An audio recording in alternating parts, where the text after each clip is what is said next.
Hello. How are you? Uh, oh no. The chat does not seem to be up. Oh, good God. Good God. Where'd the chat go? Well, that's a problem. Hello, my name is Gomiya. I am a bear. As you can see, Genshin Impact is open currently. I hope that quack was loud enough.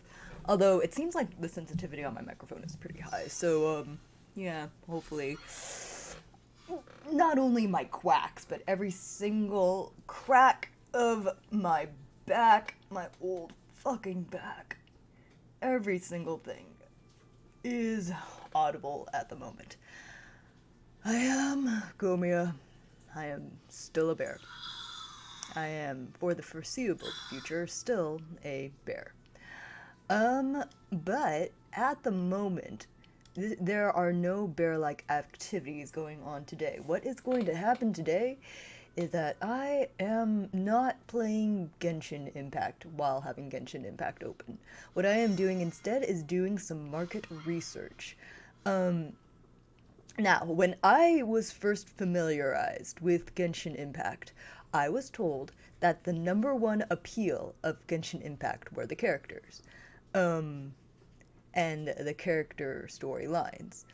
Now, far be it for me to say that any game is perfect, and far be it for me to say that I only play perfect games. But so far, everything else about Genshin Impact, I could take or leave. Honestly, it's a beautiful game, and it's fun to play. But nothing about it for me sticks out. So I wondered, why is that? And I realized that a part of the problem might be because I didn't fucking read the character descriptions. Like, I'd made, like, a token attempt near the beginning, but then I got fucking busy and I don't care. But now I've gotten far enough in this video game that I kind of feel like I have to start caring about these characters, or else I won't stay with this game for very long. So, right now, the goal is to get to know these characters, see what's up with them, know if, in fact, the appeal of this game is, in fact, the characters, and create a final verdict on at least a few of these characters. This might be a multiple session thing. Uh, but for right now, as you can see, I am a professional. I have always been a professional character judger, a judger of many things. Characters are uh, very particular in this respect. I am very fucking good at stories. If nothing else in the entire world, I'm just very fucking good at stories. So, um, what I'm trying to say is that every single opinion that I write down will be correct. And if you try to argue with me, I will kill you. Um, uh, for legal purposes, that is a joke. Anyway, yeah. Time to try and see what the fuck Genshin Impact is all about. Let's start with our main character here. Now I'm gonna put chat over here. I'm gonna put the Vigi game over here. I'm gonna put my notes right over here. Great, good. We're getting somewhere. We are making progression. Actually, let me just put this right over here so I have a little bit more egress. All right. So, first character, our main character. Let's look at the fucking profile for this man's. Birthday, don't know. Affiliation, also don't know. Vision, none. No goals for the future, no plans. Already good. Viator? I don't think I've ever actually taken a good look at this boy. It's just us. It's literally just us and a sword. Um, I know that in the lore of this game, we are basically aliens. We are from another planet. We are not from these parts, basically. So we're running around as an alien, trying to figure out how the fuck to get back to our sister, and we get back into space where we belong. But I didn't realize that coming from space meant that you get your own constellation. That seems a little bit self centered and also just like are we implied to be a god as well? Because we're not really implied to be anything other than just like this weird alien with a weird alien twin sister. Or brother if you ended up choosing Lumine.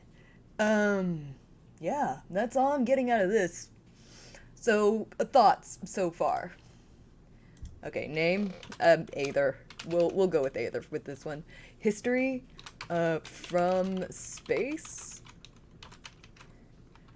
Has twin sister.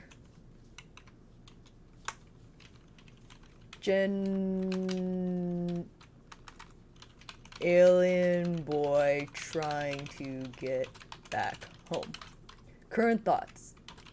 Does being an alien mean you get your own constellation? Question mark. Alright. Now, let's go into the meat and potatoes here. Let's go with the voiceovers first, because generally I do look at these voiceovers a little bit. We aren't gonna actually listen to all of the dialogue because, first of all, I have it all in Chinese, so I don't actually know what any of these characters are going to say out loud. Second of all, I read really fucking fast. So I won't be reading a lot of it out loud. I will only be reading the parts that I fucking find interesting. And this stream will either go very quickly or very slowly, depending on how much I do actually find interesting. So, sit back. Alright, about the windmills. We are.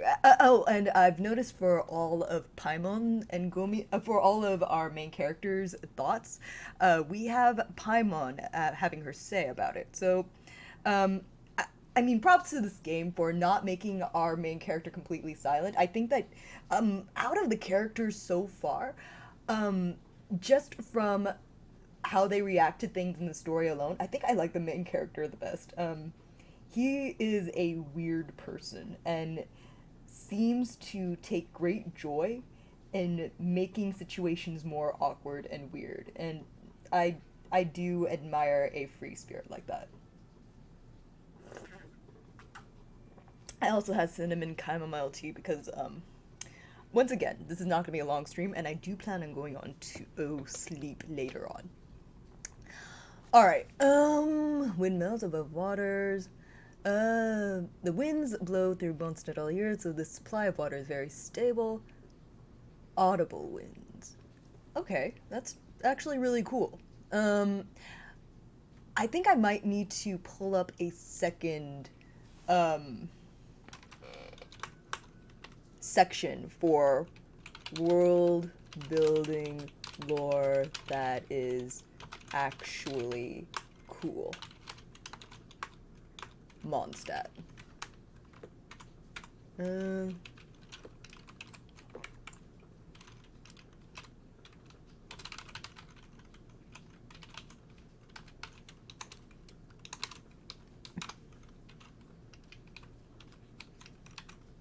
Tab. Alright. Windmills. Visible winds.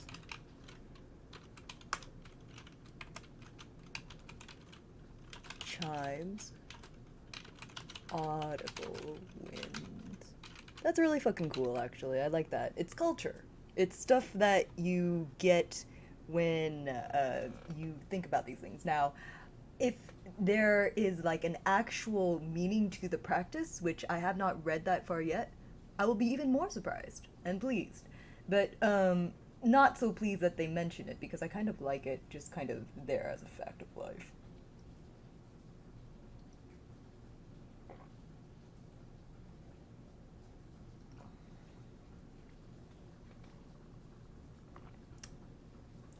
It seems as though in this one, Paimon is just kind of already taken for granted that we have already resigned her to being emergency food, which, by the way, is a perfectly good gag. And even though it is not old to me right now, I know it will get old, but I think it still has rights. So, Paimon food. Yes. This joke does actually have rights.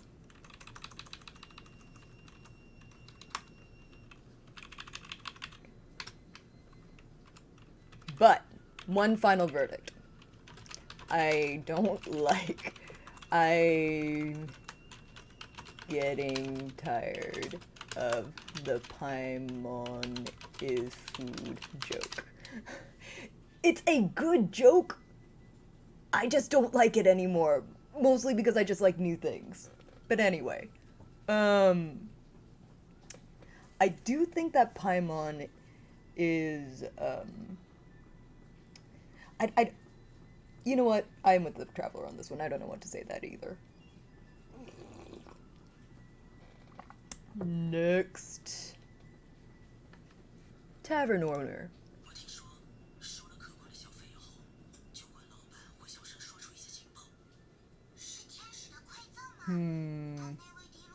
There is nothing interesting about this one.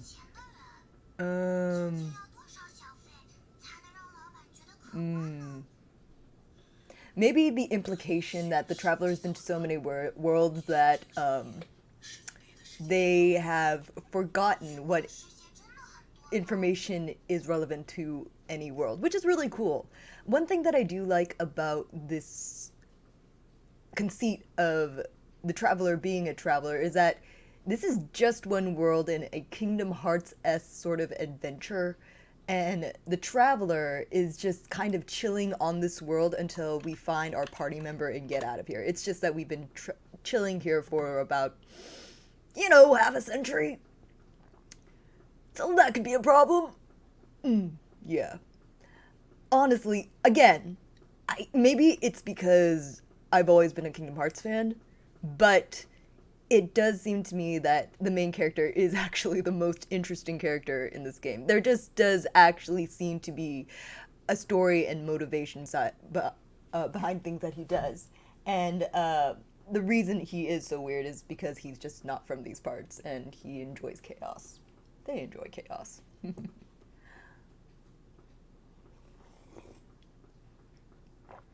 Here we go.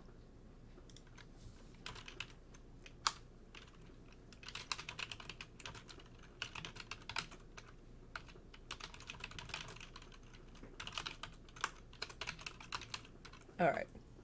Here we go.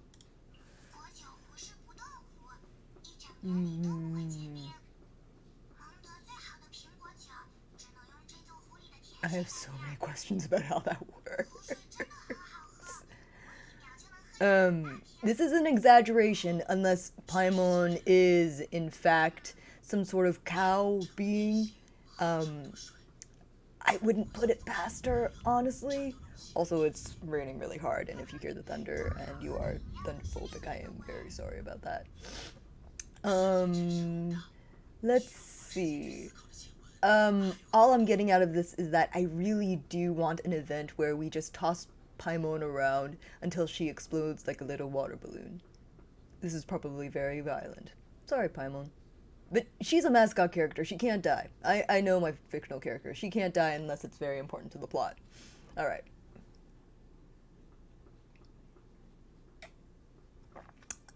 Anything else I'm getting out of this one? Yeah, absolutely fucking nothing. Except for the Paimon is a water balloon thing. Yeah, nothing important, I think. Porn.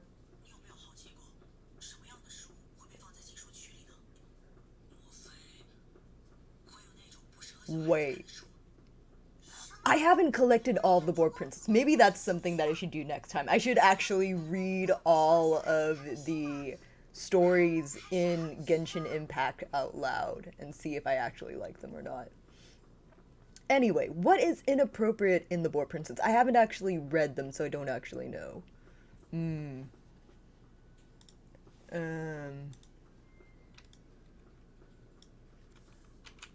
Notes to self. Read the books in Genshin? Question marks? Alright. Next!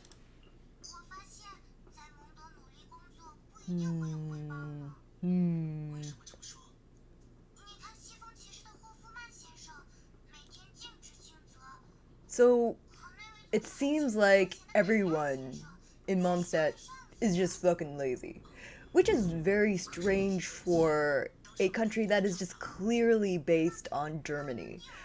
And on another note, the criticisms lobbed at Genshin Impact due to the fact that it seems to borrow from real world existing cultures and does various things that assumes the ideas of those cultures without actually going deeply into them. I find that weird. Sorry, I am one of the people in the camp who's just like, okay, but if you're going to be that sort of lazy, then actually do it right, you know?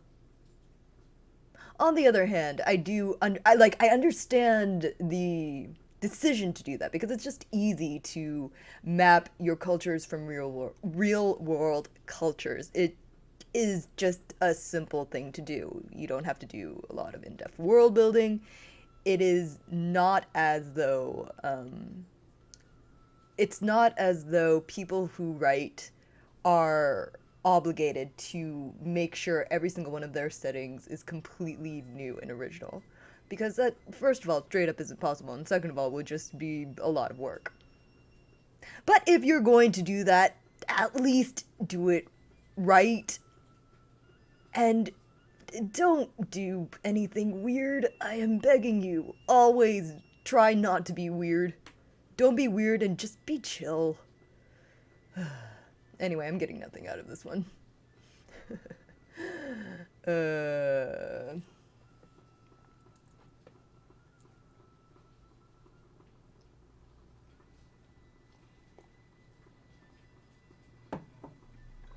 Yeah, literally nothing, Ned. Just fucking nothing.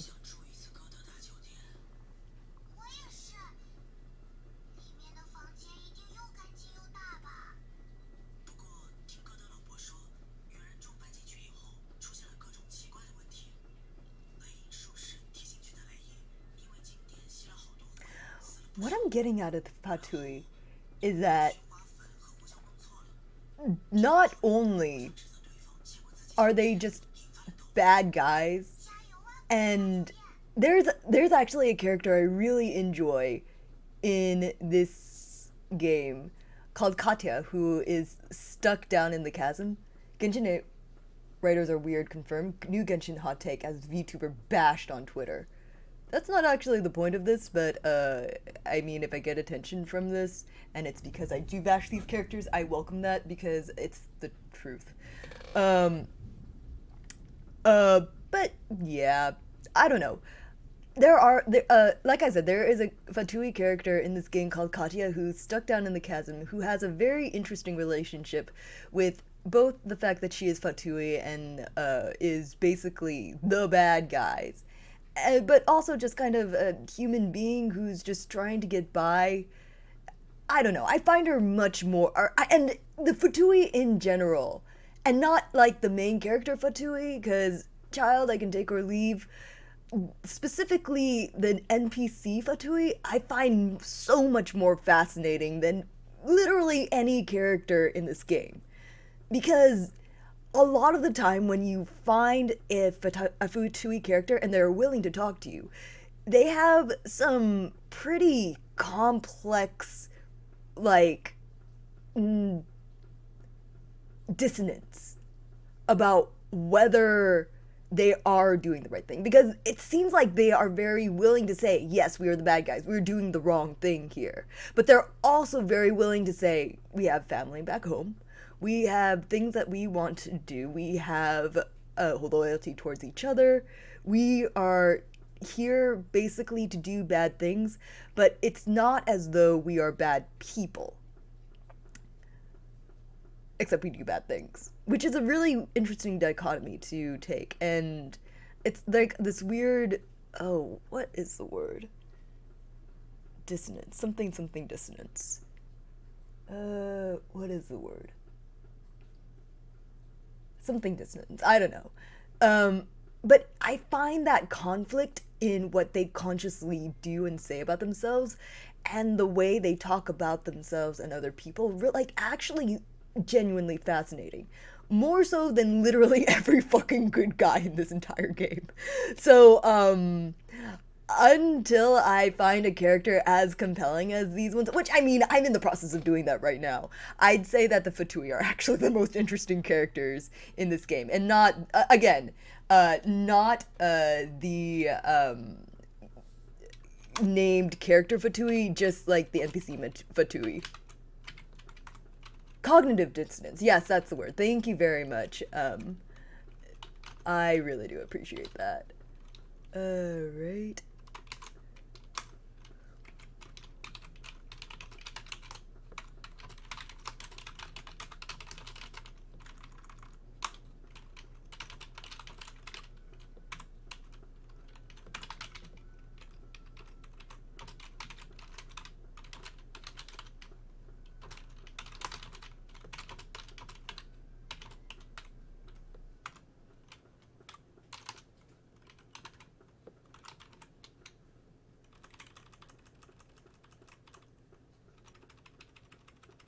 Alright.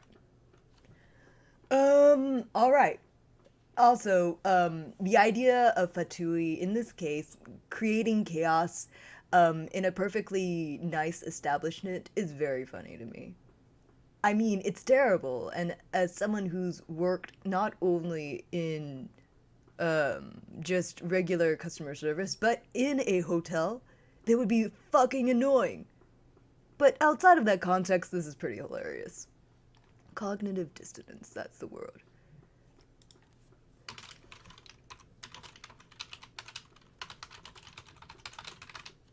Alright, there we go. Next, about the way the wind blows.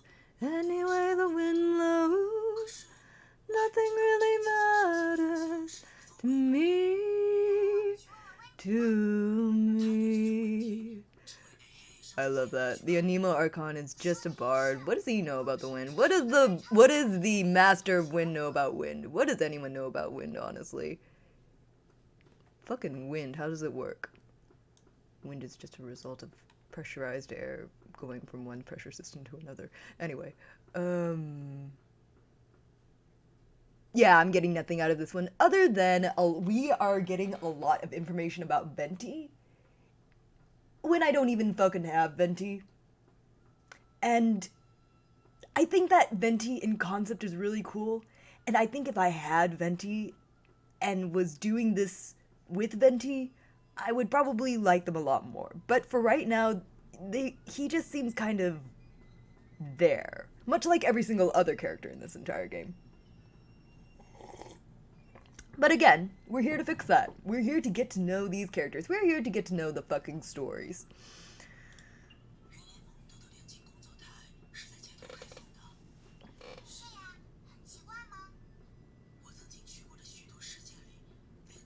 Okay, this is the second time Paimon has mentioned having more than one stomach. We're gonna go. We're gonna make a note of that.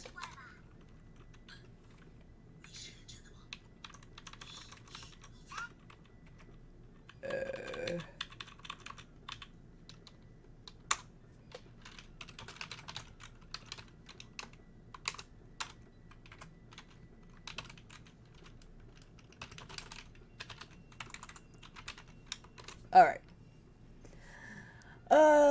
About Tevat. Particularly short. Yeah, an hour is about... No, an entire day-night cycle is about 15 minutes. You'd think that the environment would go through a lot of massive, violent changes because of that. It doesn't. It's very Earth-based. Why?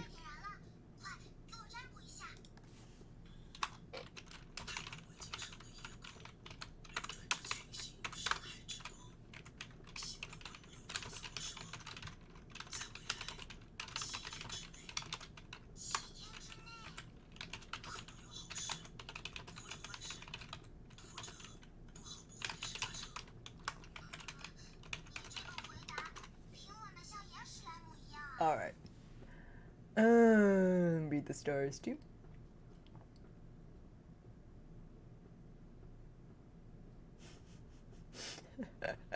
In 7 days, something good or something bad might occur.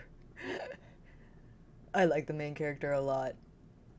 The main character, along with the Fatui, I think, are actually like very compelling people, just in general. I think that I had to get over the idea of a personality equaling uh,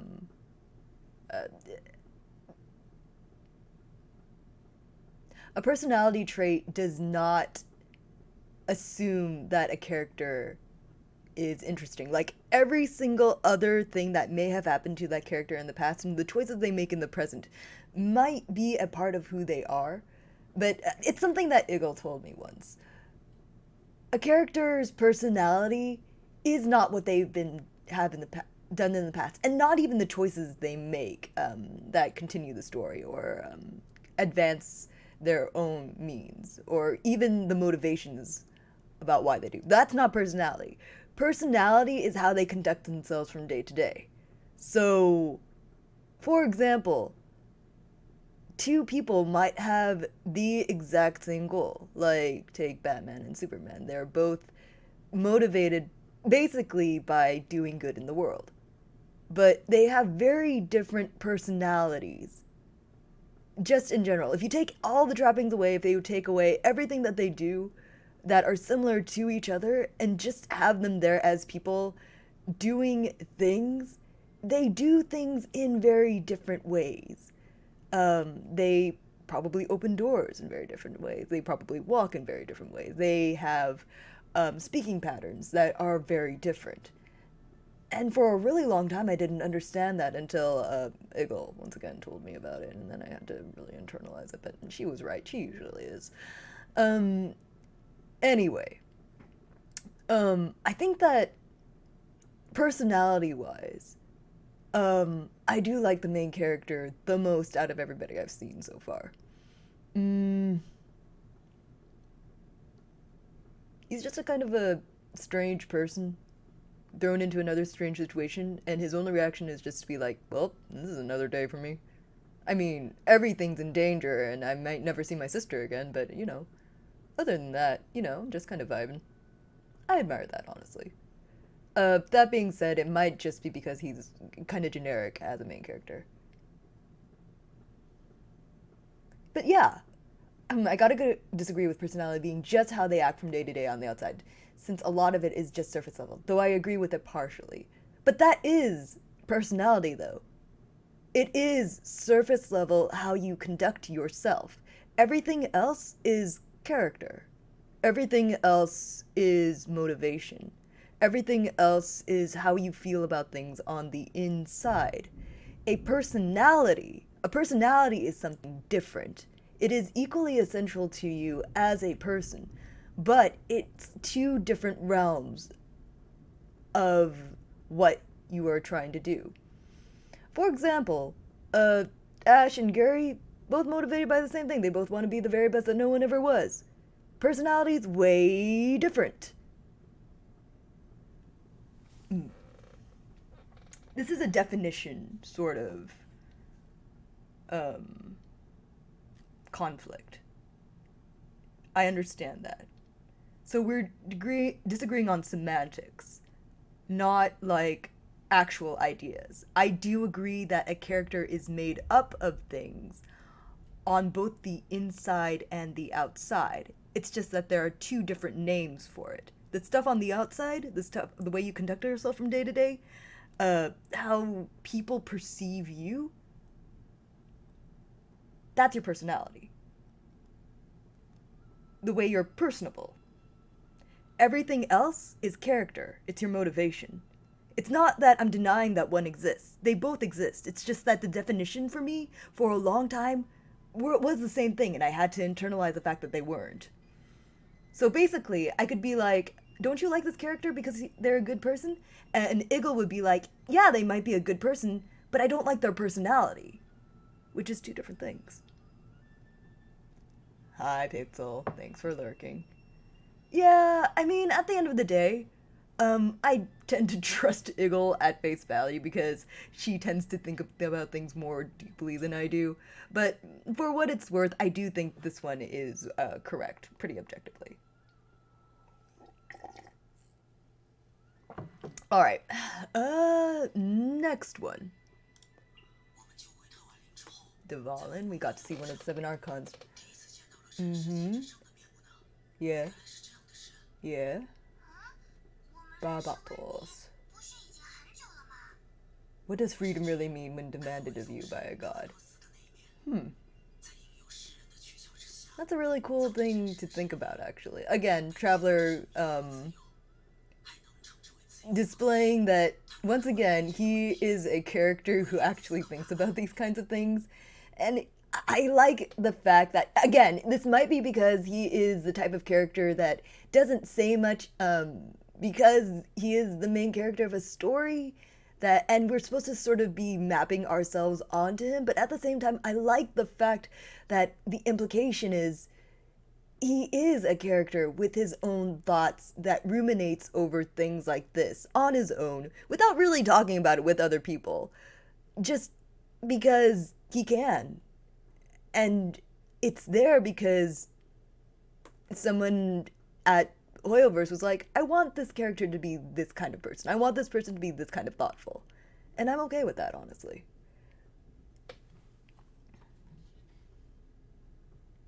You're right in that personality is just surface level. So I think it's important to remember that someone's personality might be come to front, and there may be a different personality depending on who they might be talking to. And a character may not present their genuine personality on the day to day, which is kind of how I disagreed because personality can be deeper, I guess. But then, what makes one personality more or less fake than the other? Then their personality trait is to be kind of two faced, isn't it? It's the kind of personality that they can put on. And that's not exactly a personality choice, that's a character choice. That's the character deliberately putting on a personality, which is, in fact, a valid personality, even though it's fake. Because think about it. If you only know a person for one personality and they end up being a completely different kind of person when you stop talking to them, but they die and you never know about that other life that they lived, in what way does that make that personality fake? You know?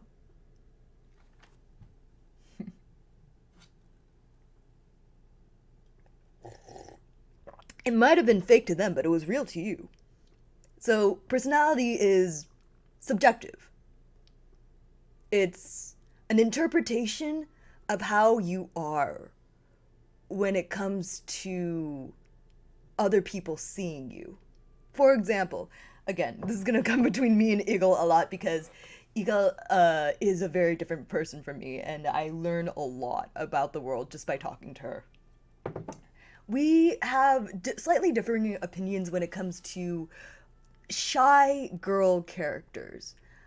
I think that as long as a shy girl character has a facet in her history and in her character and in the choices that she makes, as long as she has those sorts of things, even if I think that the character themselves is kind of sort of wishy washy, I think that that's enough for me to like her.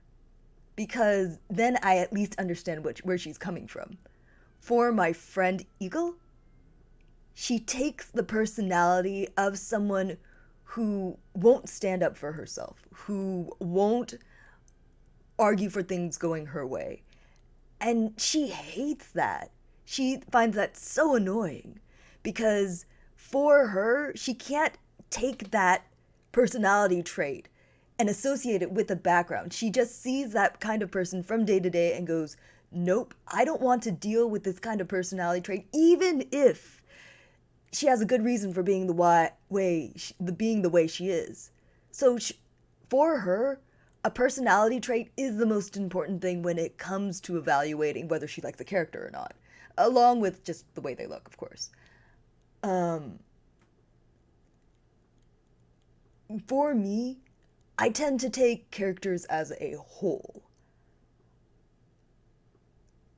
I am generally more forgiving with a character when I can see where they're coming from. I may not like them as a person, and I may not be 100% on board with their personality, but I am mostly okay with a character so long as I completely understand where they come from. It doesn't apply for every single character. Just kind of shy, quiet girls does happen to be in that category. But yeah.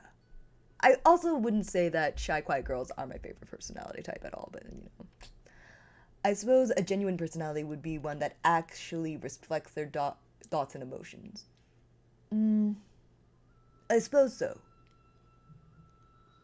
But then, what's the difference when it comes to, say, the way a character is presented overall?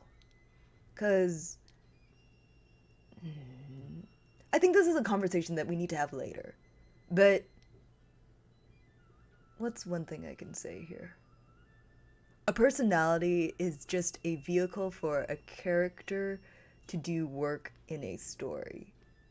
Whereas personality on a real person, that would be where a genuine personality would be relevant or not. Because the level of separation you have from that character is a lot thinner.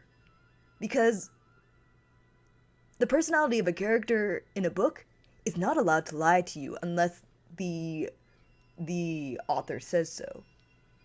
Real people can lie to you about their personality. So you're supposed to know a character better than you know a real person. Which is why I think people take genuine personalities so seriously when they really shouldn't.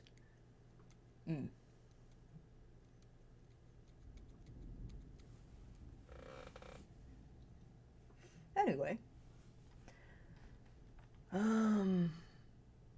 Yeah.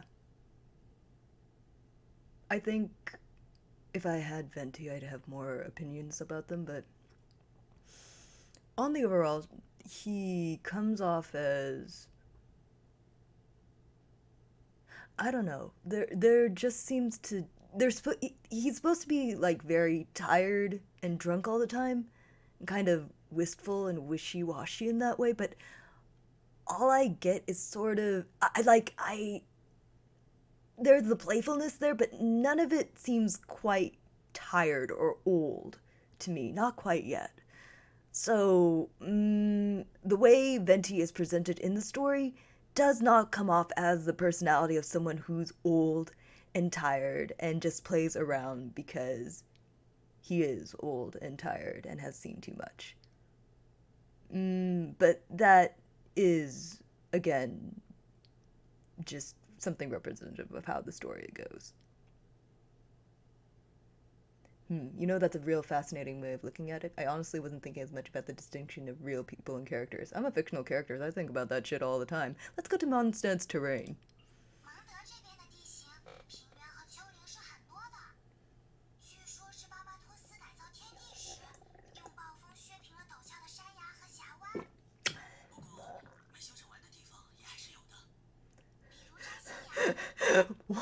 Paimon, one brain cell, the rest of it is just stomachs.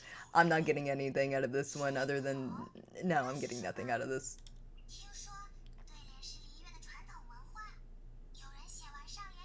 Real fictional character hours. Ayo, let's go.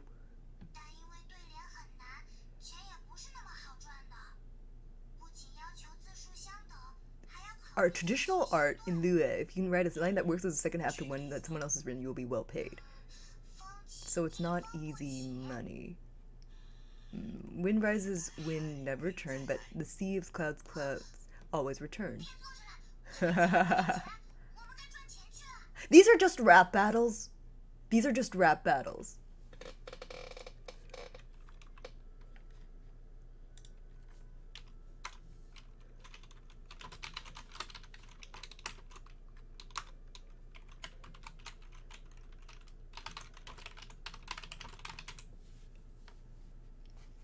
Waiting for the day everyone finds out that you actually were a fictional character and there was no VA. Oh man, wouldn't that be a thing? But that would make me real, wouldn't it? I mean, if the voice actor doesn't exist and all of their thoughts and the reality of their existence were suddenly not there to give me life, there are only two things that could happen then. If the VA exists, I disappear. It doesn't exist, I disappear. Or I was real all along. Like, the fact of everything that was created for me cannot be erased. Not anymore, anyway. I mean, it could be erased. And then, would I have ever been real in the first place? Stuff to think about.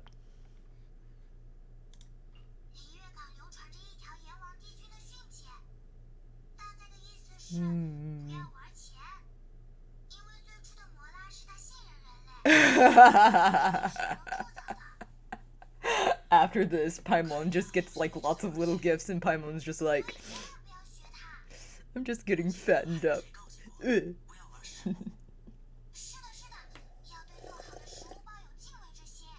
I think on the overall, I enjoy the way Paimon and the main character are written. Because they do tend to disagree a lot.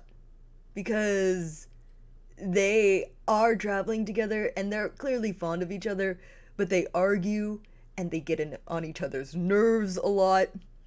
And they judge each other a lot, as friends do. But they're really like, they're in each other's corner. And I enjoy that. I like a relationship that is written with those kinds of tensions in mind, that these two are different people, but they are committed to each other. Even though the reality is that they may not, in fact, get along in every single aspect. I think that's really cool. It's good. It's a good representation of friendship, I think. Damn, why is this stream so damn philosophical? I'm getting brain blasted too.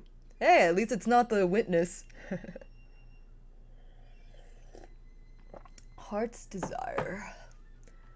We're not even halfway through this shit, I think. Hang on, if I scroll... No, we're not even halfway.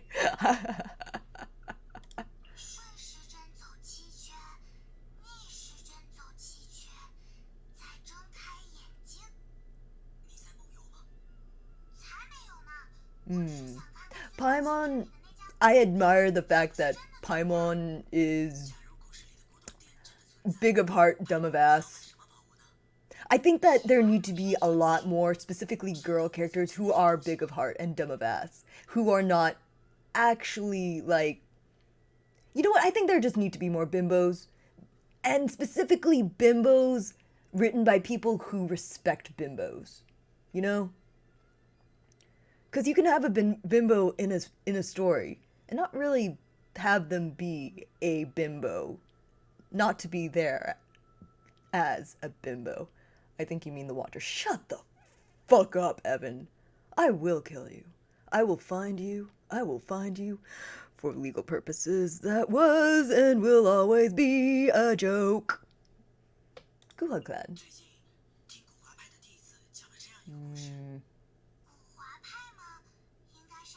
Joust for a spouse. That was kind of nice.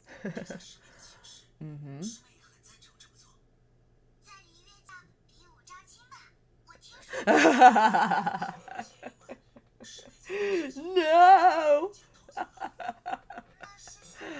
Oh, good lord. Well, she metagamed. She got exactly what she wanted. Congratulations to her, piece of shit. You know what? That's another thing I wish more stories had. A woman character whom I can wholeheartedly raise my cup to and say, congratulations, you piece of shit. Alright, Dihua Marsh. More bimbos in media. Yes, that would be fun. I'm not going to dig into that one. Ken Balaharu. It's all very sophisticated over the years.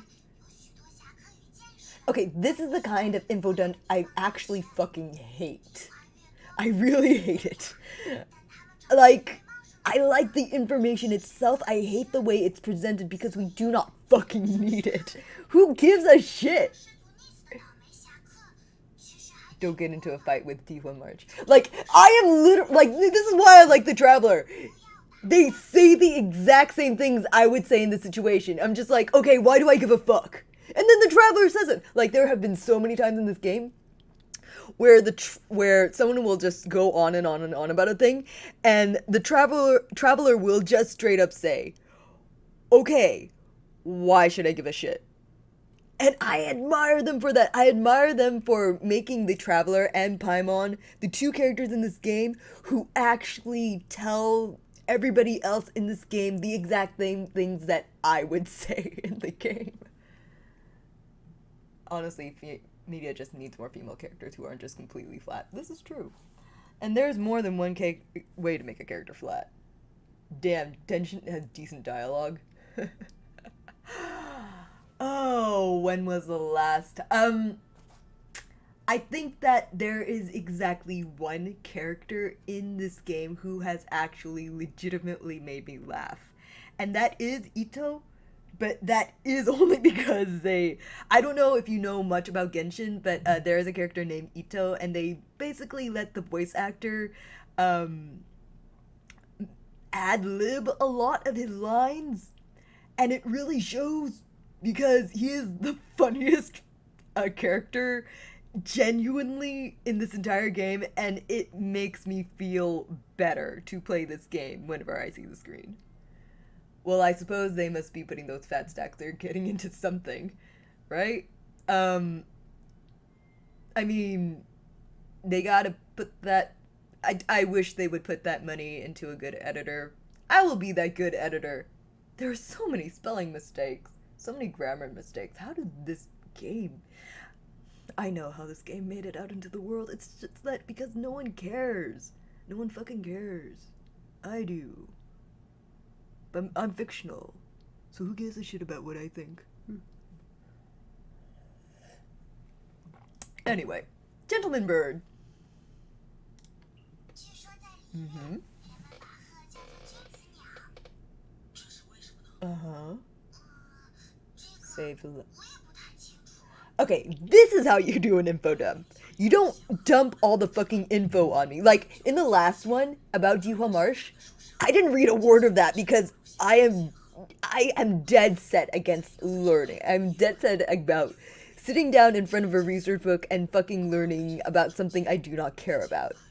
The way to convince me that I care about something is with a story. This is how you present information. Damn, good writing but bad writing. Yeah, fuck learning! Fuck learning! Fuck an education! All I want to do is read about stories, which is, you know, how you feed information to people. Well-written stories do that. That's a great sword on her back. Whoa, once you'd finished, to do good. Gentleman. Fortuitous life. Oh. Oh my god. Hey, that's actually a really cool story. I like that. See, I love that. I love this fucking legend. Because the ending is actually such a cool take. Because, of course, yeah. I mean, there are stories like this in pretty much every single culture. Like, you make your own fortune and all that. And knowing that Liyue has that sort of culture that does make stories like that, that's really cool. I enjoy that a lot. Julian Karst. You know, at no point did this... Okay, so there are beings in this game called Adepti, who are basically somewhere between God and man. I guess one way you could put it is like a wizard in the Lord of the Rings. The thing is, though, not once did they at all explain exactly what an adeptus was. So they suddenly popped up in the middle of a narrative, and everybody was talking about them like they knew exactly what an adeptus was. And I was so fucking lost. Like, if that was something that I was supposed to pick up as a part of a narrative that was already presented with characters I should have already had, I didn't have those characters. I had no idea what was going on. What the fuck, Genshin Impact? Why do you write your story like this? Demigods? Yeah, something like that. Also, I have no clue what's going on in the stream. I have only, like, the faintest idea of what Genshin is about. Honestly, I've been playing this game for a little over half a year now. I hardly know what Genshin Impact is about. I know the story of Genshin Impact, but I don't know what it's about. I don't know why it should be important to me. And I really think that is a problem. Because if I don't know why it's important to me, I'm gonna stop playing it.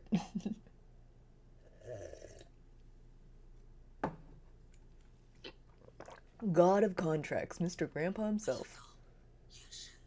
Oh yeah!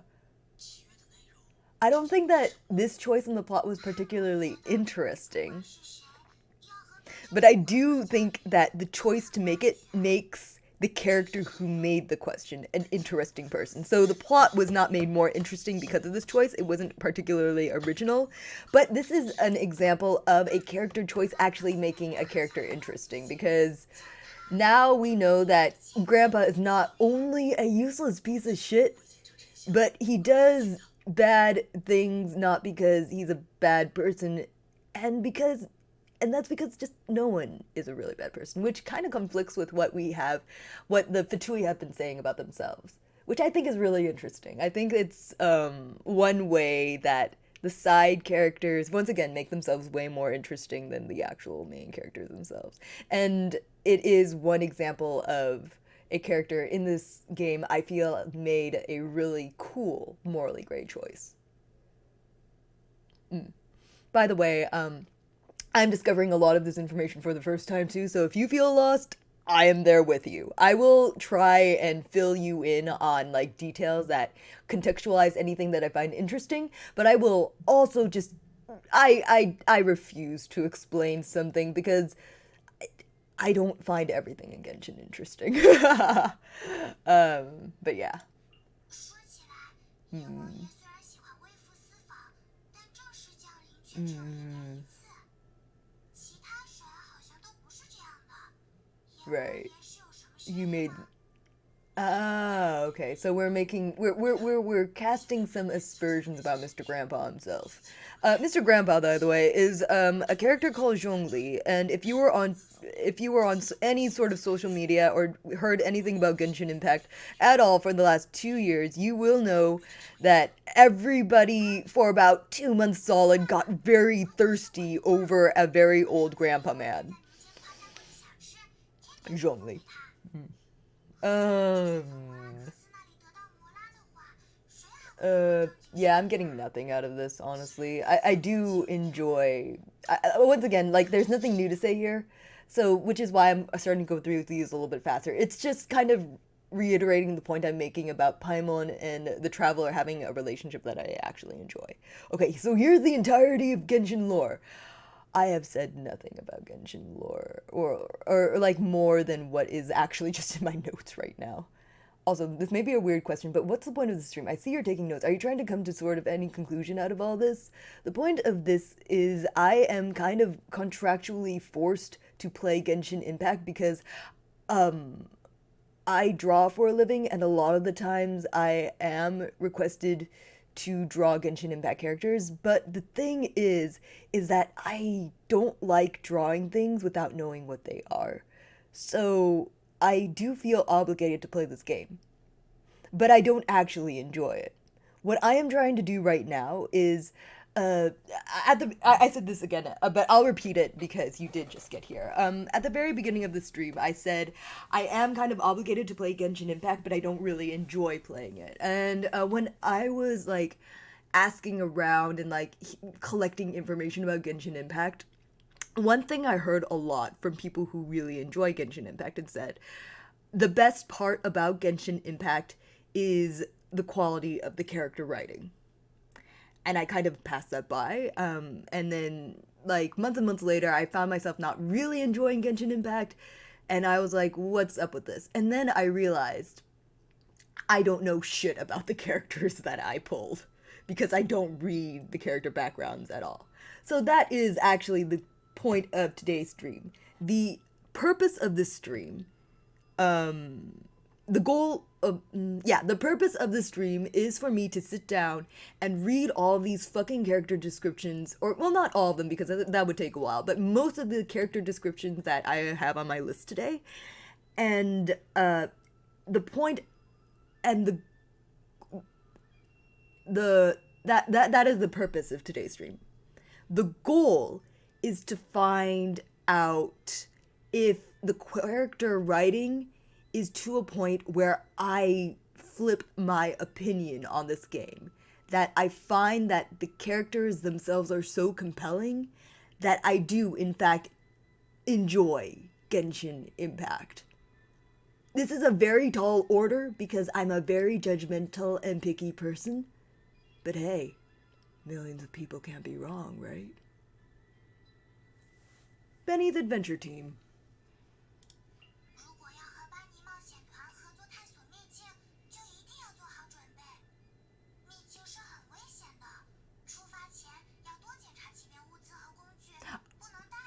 I have Bennett. Bennett has not popped up once in the main storyline. We are presented this information as though I am supposed to care about Bennett at all. I don't. I think that's one weakness in the character writing. I'm gonna talk a little bit about a game where the character writing is actually very fucking good. I don't like any other part of the game except for the gameplay, but the character writing is actually fucking good. The game is called Arknights. It is a gacha game like this one. It is a tower defense game. I actually really enjoy tower defense games, so this game was basically built for me. Basically, the only way you find out anything about the characters is 1, through the events, and 2, through their individual character files, which are not conversations with the character themselves. They are conversations, well, some of them are conversations with the character themselves, but a lot of the times you will get conversations about the character from other characters' point of view. You will get medical files on them. You will get literally everything except for the character talking to you. And I find it so fascinating because these characters will just say names and places and events that are assumed by the narrative that the other person in that character knows what the first person is talking about, but you don't know. You don't know. And the choice of writing it like that is so well done that I believe that it's with a lot of conviction too. I think that it's so well done that it's done to a point where you realize, oh, there is a bigger world here. There is a lot going on. I am just not a part of it right now because I don't understand enough yet. I don't have enough information, and that is okay. That is okay because the narrative isn't about that. It actually does it so well. And I am fascinated by that because nothing else the game does is very good writing-wise. It's literally only the character writing. It is so well done. It is so cool. It doesn't assume that you are already fond of this character. It gives you as much information as you need without assuming how you feel about the character yet. And it's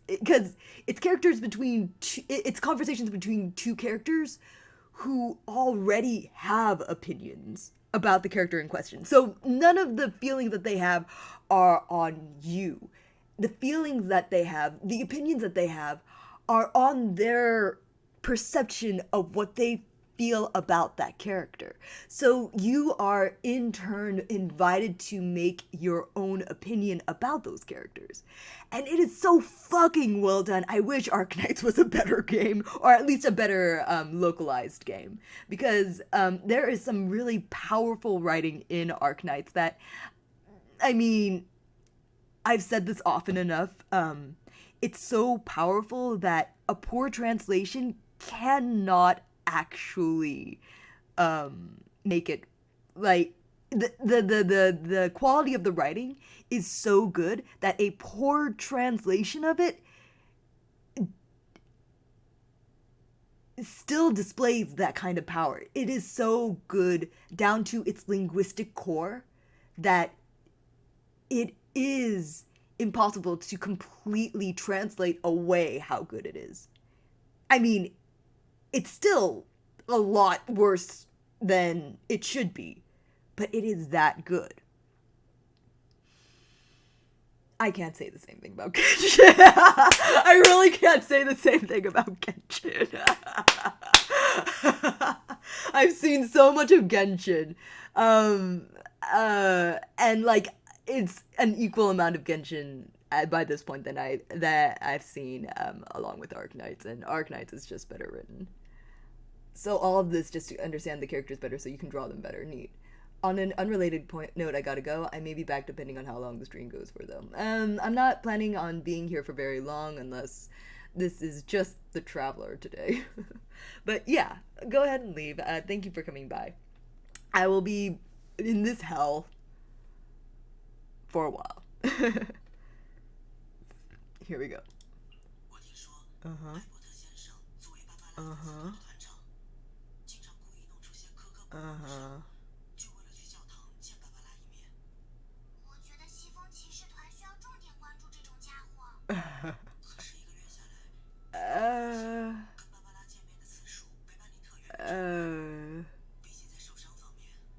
I don't care about any of this. Maybe I'll care about it later, but for right now, I don't give a shit. I'll probably come back to this if I do end up caring about Bennett as a character, but we'll move on right now. Uh-huh.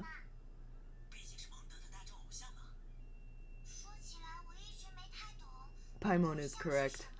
I also don't care. Goodbye. Uh-huh. Oh.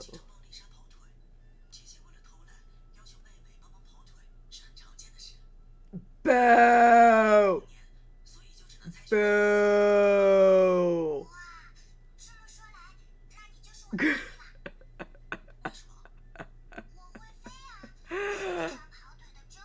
Boo. I'm with the traveler on this one. Boo.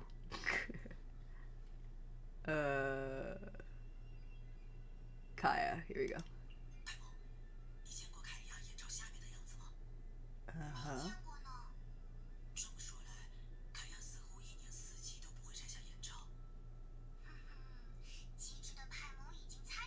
You know, if this is the actual canon reason why Kaya has an eye patch, I like Kaya way more now because it's so stupid. Right now, I'm kind of neutral on him at the moment, but it's just, I don't know. I'm neutral on so many characters in this entire thing that it's really kind of bad. About Kaya and Luke, let's see. Wait, hold on. That's something about Kaya that I should probably put down right now. Alright, so name, Kaya, history. We'll put that down later.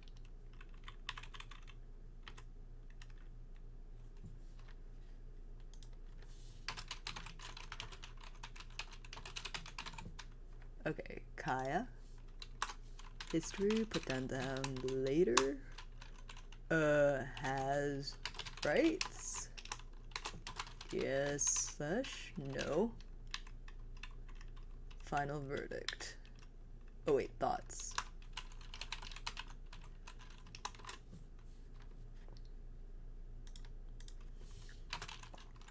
Traveler and Paimon dynamic? Good.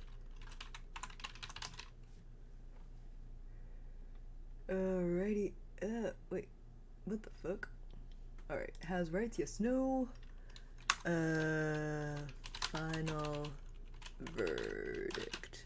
So my thought here is that if he wears the eye patch for the tan line, that's actually super funny.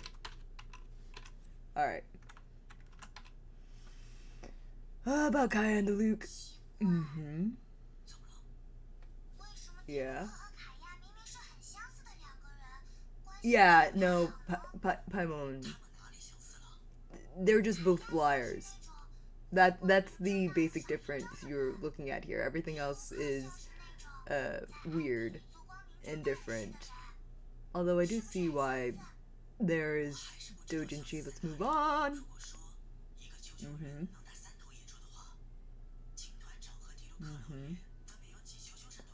Oh no.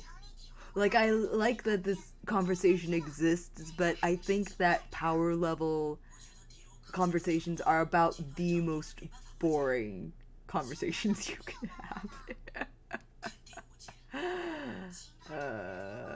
Traveler, this is so dumb. In fifth of a wild boar. This is so boring. I hate this. We're gonna move on.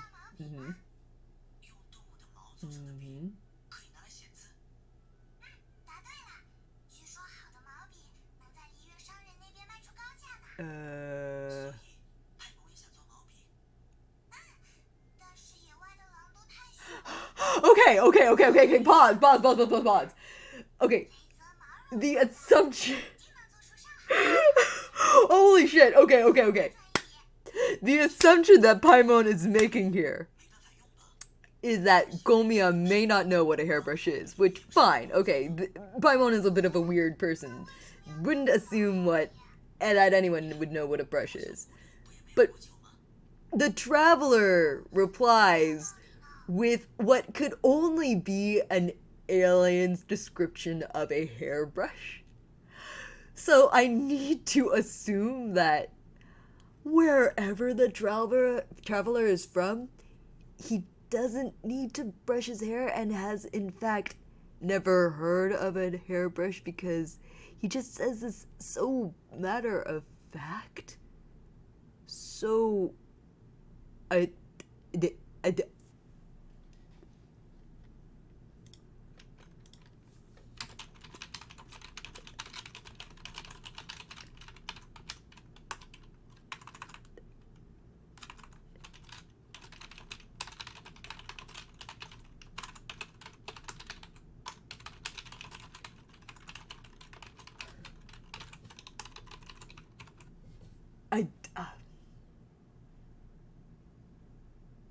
that's really good, actually. I don't know if they intended for that to be what is occurring here, but the way they have written that is actually what is occurring here. They are not allowed to take that back. That's so fucking funny. Oh, Klee.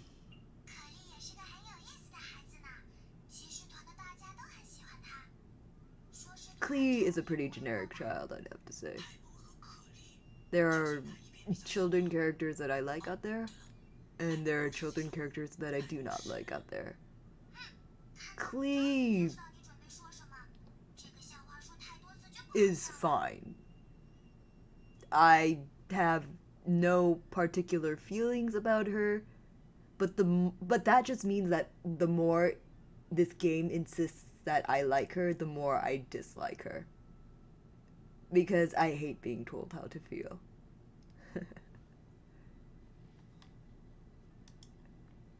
Alright.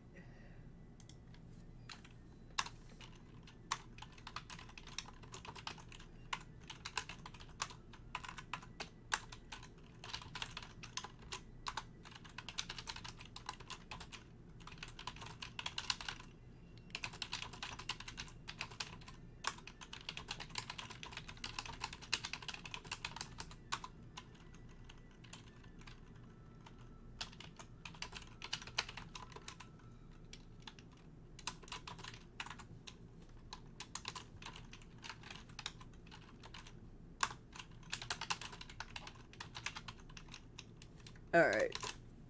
Yeah, again, the more someone convinces me that I think one way and I do not think that way, the less of an argument they are, the less they're going to win that argument, man. They're fighting an uphill battle. Unless the battle that is trying to be won here is just annoying the shit out of me, in which case, yeah, totally win. Good job. Uh-huh.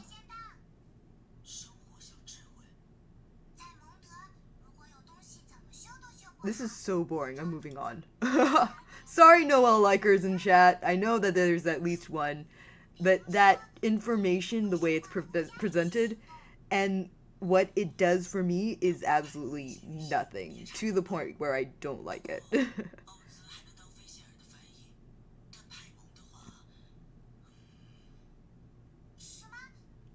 Yeah, this does nothing for me either. I actually like Fischl, uh, as much as I like any other character. Uh huh. Uh huh.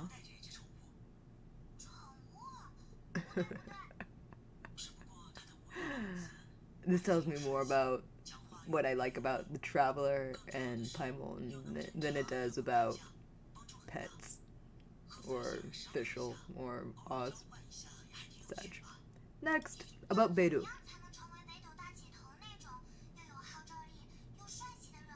I like Beidou. I like the way she carries herself. I don't know much about Beidou, but I think she's pretty cool. And I also enjoy the implication that everybody seems to have, like all of the characterizations I've seen of her as just a no thoughts, head empty, just adventure kind of person. I respect that.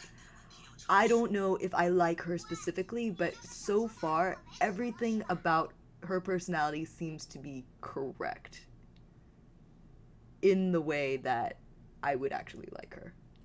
I just don't right now because I don't know shit about her.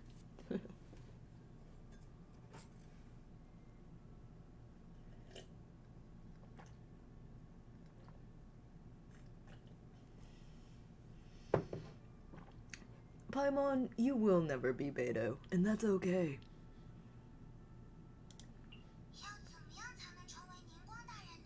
Ningguang, for me, almost a Beidou. But I feel like she just needs some sort of edge that I am not seeing. And I don't mean an edge as in like to make her like cooler or more powerful or more like edgy. I feel as though she needs some hard outline on her personality that I am not quite seeing yet.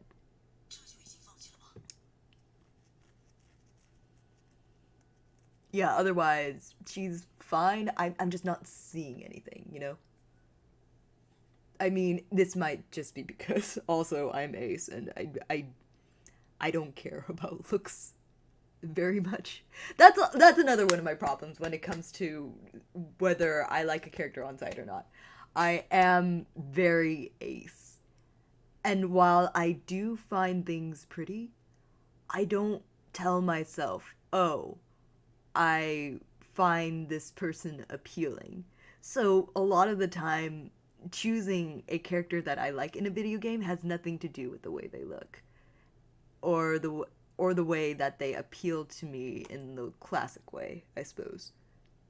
So that makes getting into things sometimes very difficult because then I have to start thinking about things other than the visual. And that's often very difficult for me. Chi being a zombie. I sometimes do wish, just for the purposes of being able to enjoy things, that I was not Ace.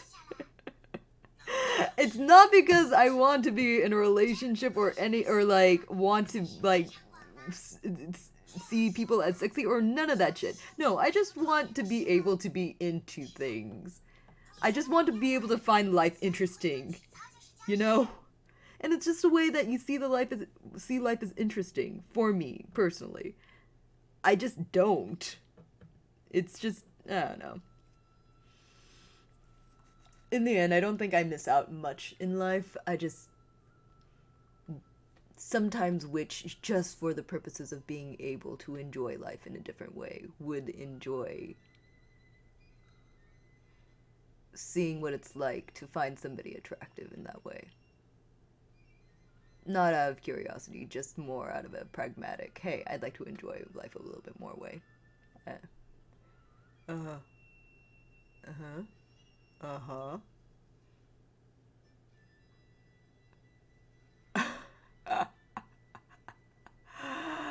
Yeah, zombies do exercise. This is actually one of the good ones. This is actually one of the good conversations about Chi Chi being a zombie because this isn't actually about Chi Chi being a zombie, it's about them both being idiots. And that actually tells me more about Chi Chi being a zombie than any other thing they could have actually directly said about Chi Chi being a zombie. Alrighty, here we go. About dying.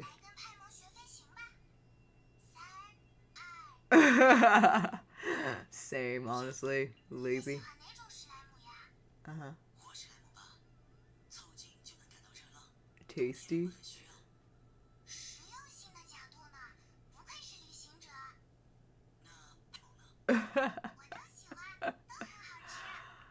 You know, for all they talk about slimes being edible, and for all that we can collect slime, and for all of the purposes of slimes in the context of the story being eaten, you can never once in this game make food out of actual slime items you get from the game, which I find a just tragic separation of gameplay versus story. Please let us use slime for food. I have so much fucking slime, Hoyoverse. This is on you. Well, according to the plot in the chasm, yes, we are we are way too hard on the Hilichurls. They're just vibing. They're literally just vibing. Sometimes they attack, but you know what also attacks? Coyotes.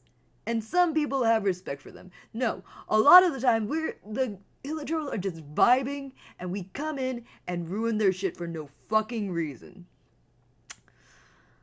I think the Hilichurls have a point. And whenever I see a pair of Hilichurls just like kind of looking, sometimes I just find two Hilichurls vibing. They are literally just sitting next to each other on like the edge of a lake, and they're looking out into the lake, and they're literally just vibing. And in what world would I want to ruin their day? I don't care enough to ruin another person's day. Let's just let them have their day. They're not hurting anyone. I don't. We are too hard on the Hilichurls. Uh-huh.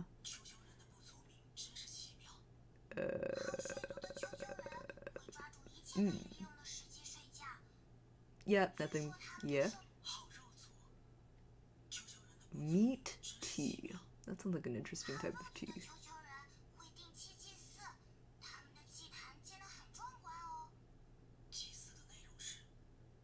That's the other thing. The Hilichurls are perfectly capable of intelligible speech.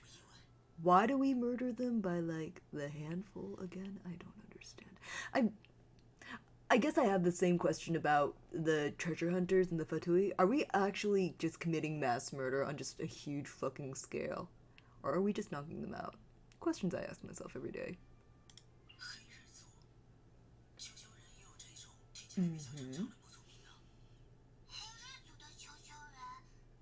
Uh-huh.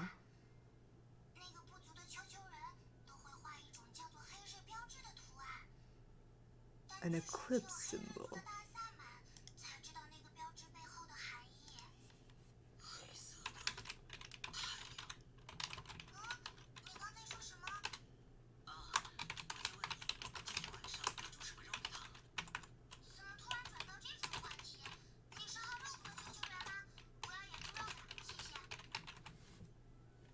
About riches. That was actually interesting.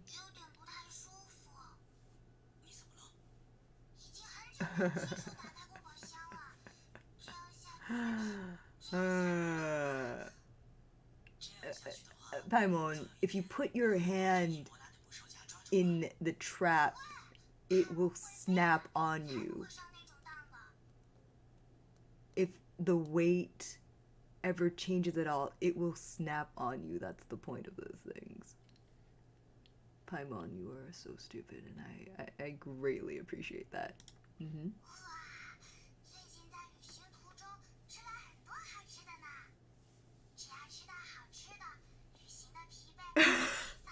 So does Paimon enjoy being emergency food?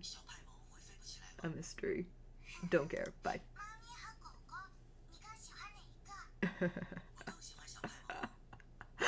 Short and sweet. This is the way all of these conversations should have gone. Uh-huh.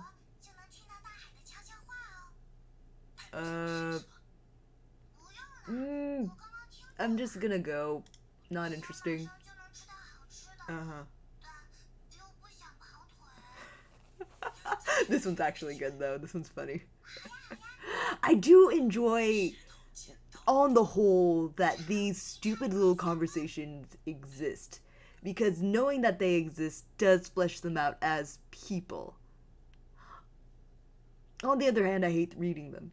I hate knowing that in order for these to exist and to be read, I have to read them in order to see what is happening. And I don't know, it just, these are the kinds of things that I enjoy seeing in literature and not as individual bites of information in like bits of dialogue. I want to see these kinds of stupid conversations in like the actual game, like within the text, because I know they seem kind of pointless, but they have a point for me. The point is that this is the relationship, and I don't know. And if it's not relevant to the story, then just can it, you know? You don't need it. I don't know, maybe I just think too much like an editor.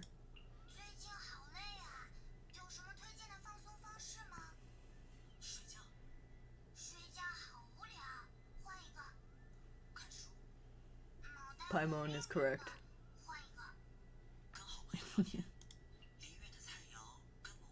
Mm-hmm.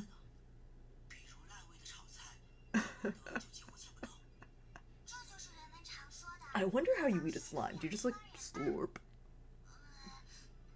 I'll ask the son that.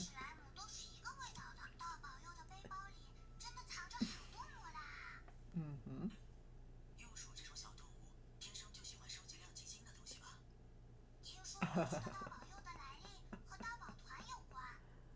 Just shaking Paimon up and down like a little upside down, like she's got money in her pockets.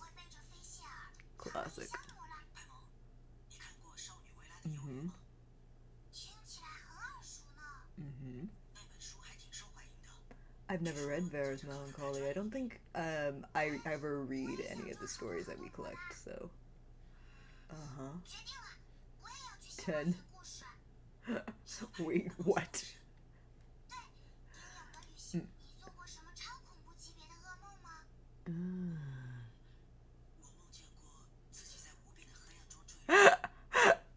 Okay, this one is also another one of the really good ones. I do really like Paimon just asking a very innocent question and then the traveler opening up suddenly and Paimon just being like, "That's rough, Betty." It's very good.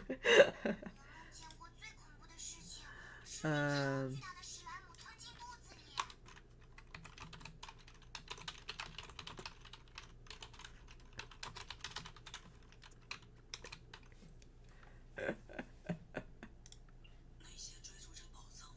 The Sealy are little assholes. Half the time, they lead me into an encounter in which I could get killed, and they expect, those little glowy assholes expect me to follow them anyway. They're out to actually murder me, and no one talks about this.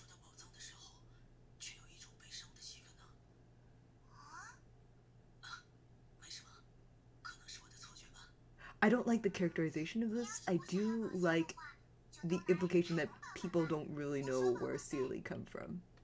I think I like that more than like getting a certain sense of just unknowable feeling off of something for no particular reason. think I may like that a little bit later as the plot goes along, but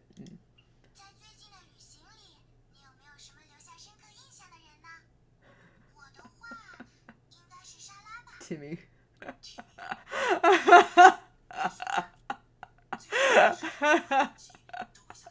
Okay, this is really good. I like the Traveler a lot. I may actually like the Traveler better than any other character in the game, which is bad because I uh I wish like an actual pullable character was actually compelling to me.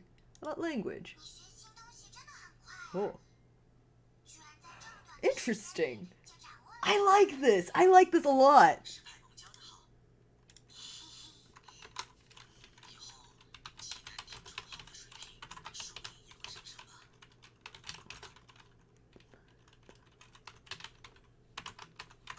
I don't like that Taybot only has one language, but I like that Paimon was the one who taught them.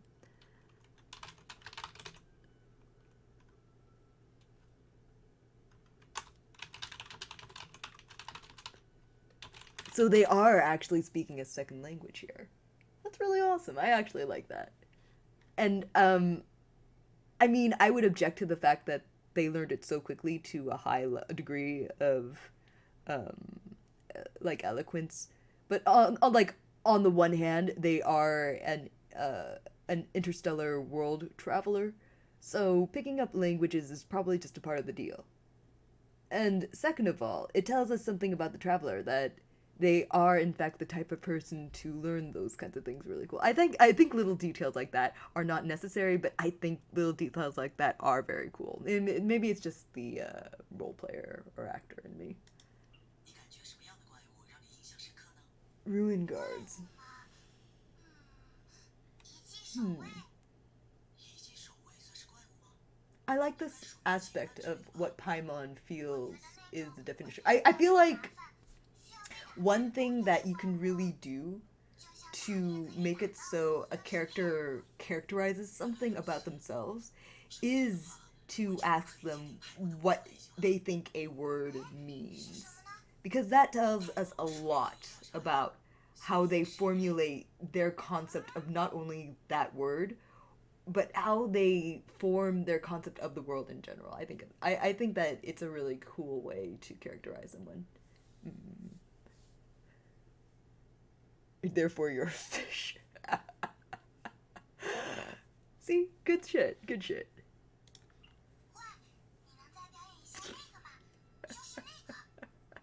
It's Kingdom Hearts. Wow. Mm.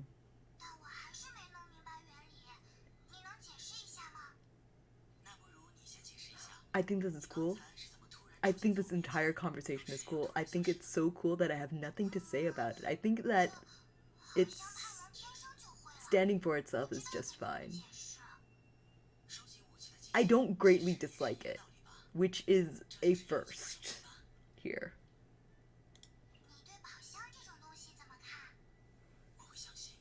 Mm-mm. Don't care about that one. Uh-huh. Uh-huh.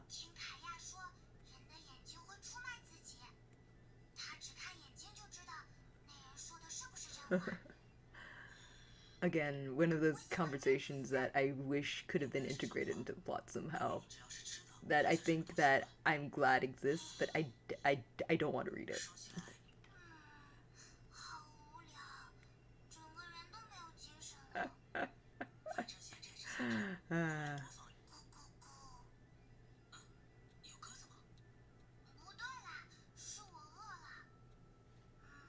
Nope.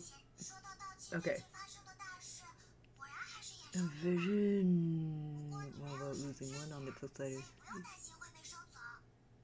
Oh no.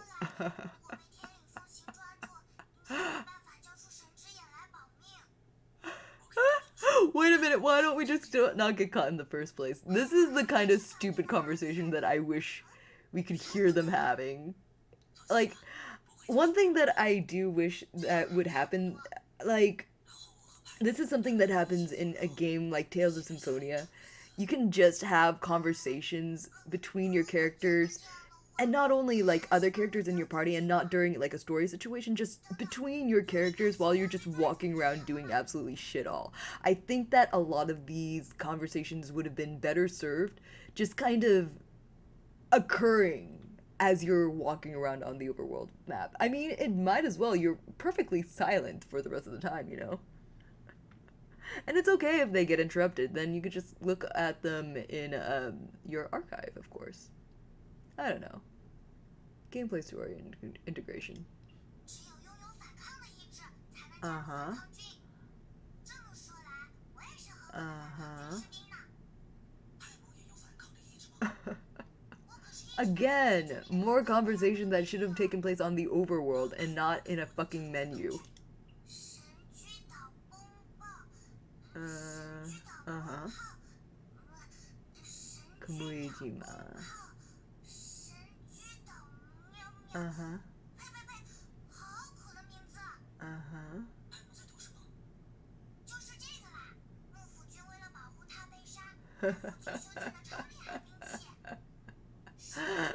Acts of violence. Classic friendship move. Hmm.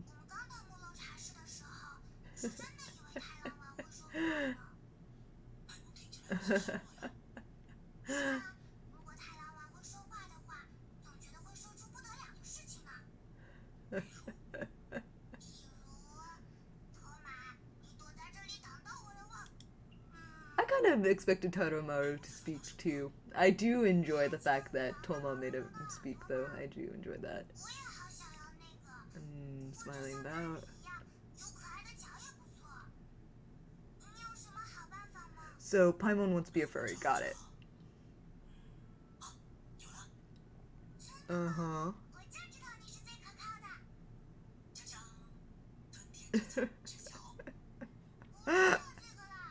Come on. He's trying to support you becoming a furry. You've got to be positive about that. Ta-da! Okay, that's very cute. Like yeah, cousin. Uh-huh. Uh-huh. Oh no! Oh, okay, she didn't write it yet. Lazy. Uh-huh. Okay. As long as this line of conversation keeps popping up, I feel like I would be more accepting of it, because there is this thing in writing and just in good narrative writing in general, being able to call back on your own plot lines.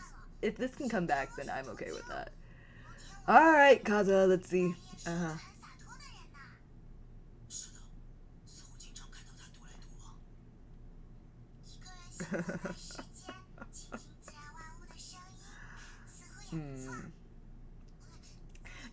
Kazuha is another character that I think I would like, but everything that is presented about him thus far makes him a sympathetic character, but not a character that I actually like. There's no personality. I think that he's a very sad person, but I also want to know what really makes him tick. I think the only interesting thing that I've ever seen out of him is his own reaction toward his past self when he was drunk. That was kind of cute. The like hint of embarrassment in an otherwise kind of stoic character is, you know, always charming. Ayaka.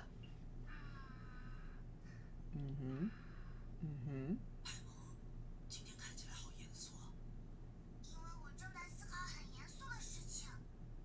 Going on a date with Ayaka was really cool, because the implication was that we would also have gone on a date with Ayaka had we been a girl.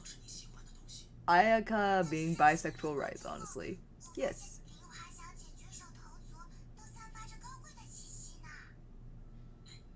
Mm-hmm.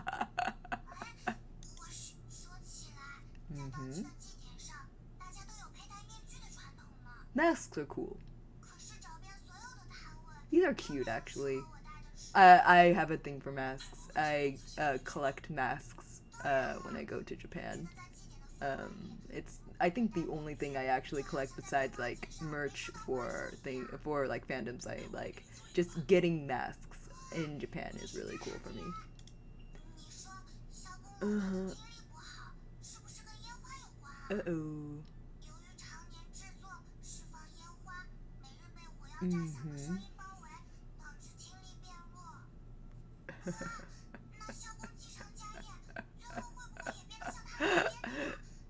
The traveler just being like, Paimon is truly no thoughts head empty, and I would not change that for the world. We deserve to have just some stupid people in the world who struggle. Uh-huh.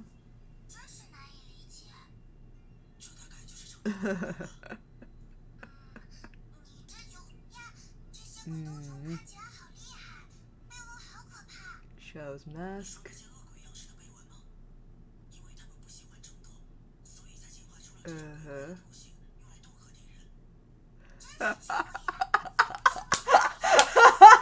We can't steal anything from Xiao. He'd kick our ass.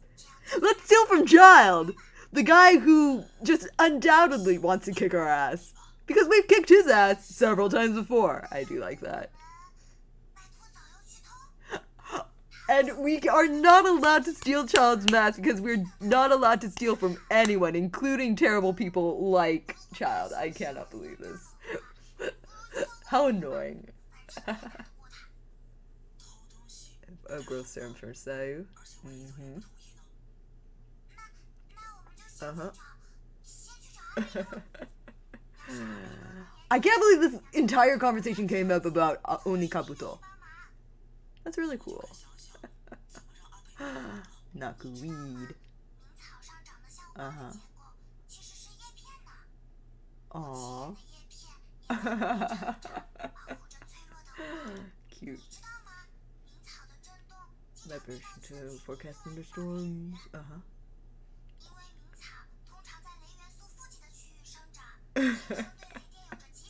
Okay, shared goofiness. This is what I've been waiting for. Them being on the same link on how dumb the other person is. That's exactly what I want. Uh-huh.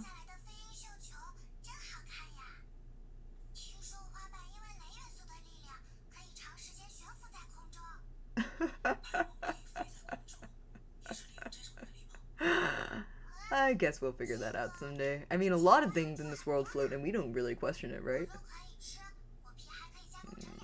Mm-hmm, mm-hmm. Gonna get roasted. Literally, metaphorically.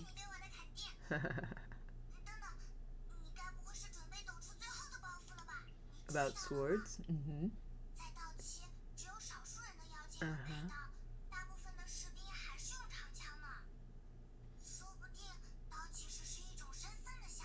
Oh, come on. It's the only sword that would be effective at her height, okay? Unless they got her a Tonto or something. You tried! Come on! I would be annoyed too. Mm-hmm. Oh. Okay, so if there are no volcanoes, but it is an archipelago, then where did the archipelago come from? Where are the volcanoes in Tepat? I guess, is it like not a planet or a crust-based planet? These are things I think about. Mm-hmm. Mm-hmm. Jugenmu. Here we go! Oh, Jugenmugen. Oswald Raffnen, Princess and Derivation Official Lucian. Oh. It's Riki Tiki Tavi no Surave Sarve Very Pavi. That. Jugenmu. I wish I knew one of those. It would. I only know the name really from Full Metal Alchemist and from the traditional stories. Yeah, we're moving on. I do like that he's actually deliberately memorized that though. That's good. That's good.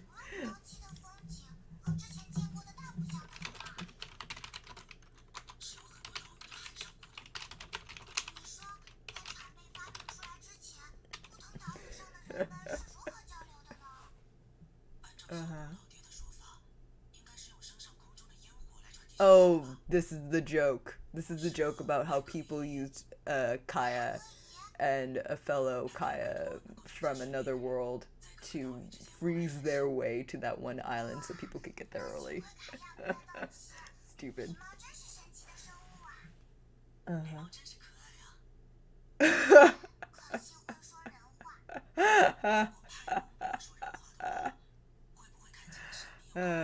Good.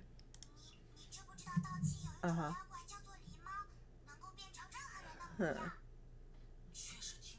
Huh. Of course, no. I love how they truly do care for each other, but they are also just like pieces of shit.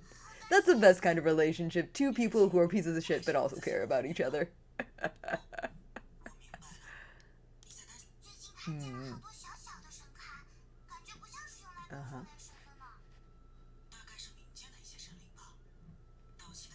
Uh-huh.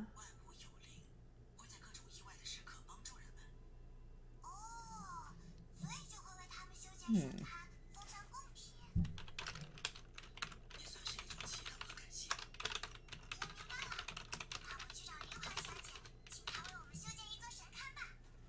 Hmm. Hmm.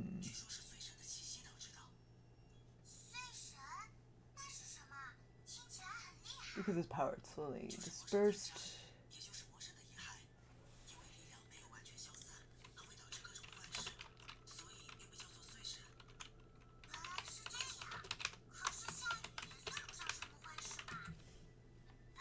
Hmm. Interesting. Well, that makes sense. Rain is a bad thing. Cried all the time because they were bullying. Venti or Zhongli cry. Yeah, their tears dried up eons ago.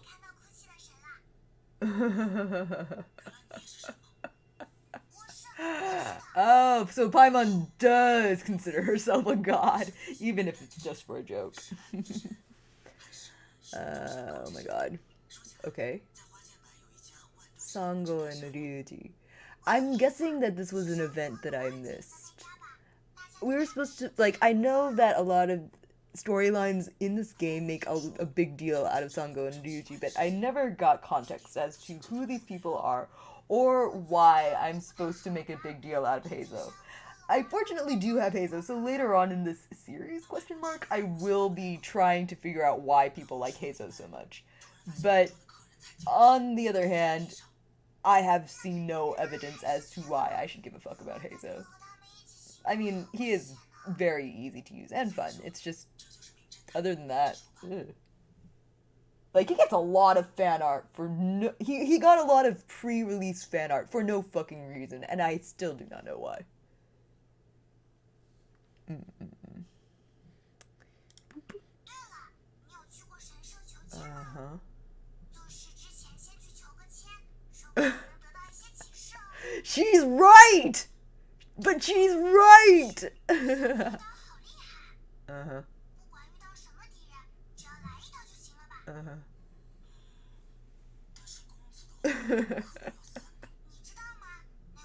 Kokomi, I think, is a very interesting character.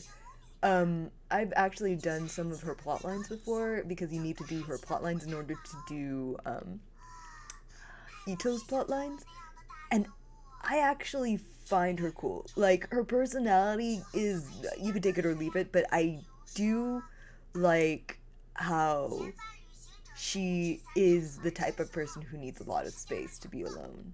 Again, not the personality that I would go for, but as a character, I think she is a really interesting person.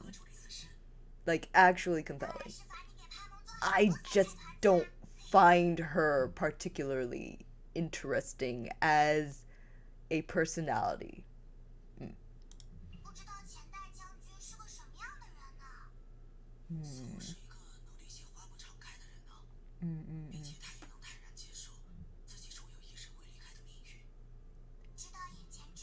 People come and go.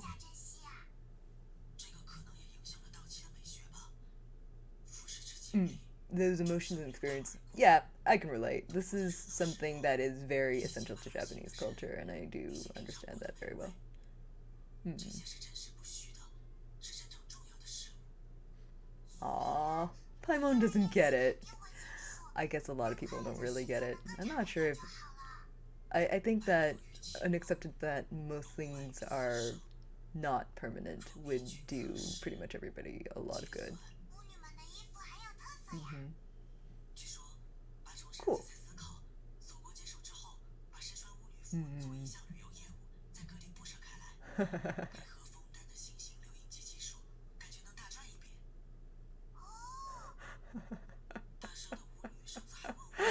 I like how the traveler was like, "Oh yeah, they asked me to they asked me to cross dress." Paimon, what? The traveler. Anyway, I thought it was a really good idea, so I shared the idea with Rosaria. He just does not give a shit.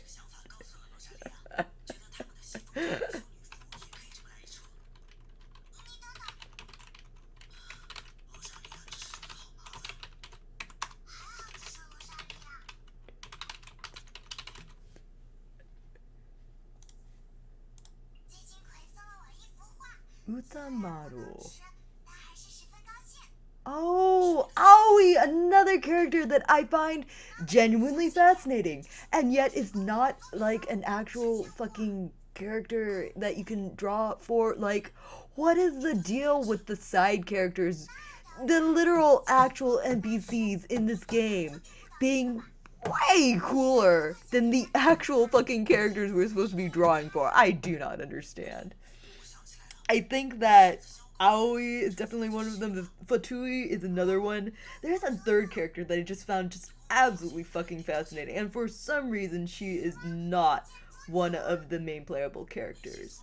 The new character in Sumeru. What is her name? The girl who's really rich, who is funding the festival in Sumeru City. That girl, so interesting, has a really cool relationship with oh, what's her name, the new character girl, the really pretty one with the little X-shaped thing. Anyway, I think that character is so cool. Why is she an NPC when every single other drawable character in this game I could give or take? I don't know. I don't know. Genshin Impact, what are you doing? Tea house and its owner. Mm-hmm. Mm-hmm.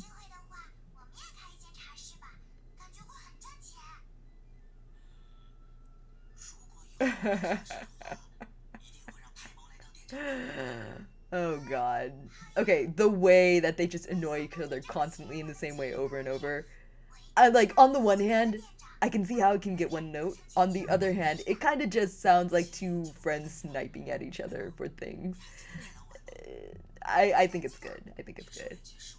Uh huh. Yay. Aww. Well, that means she can go back soon. Hmm.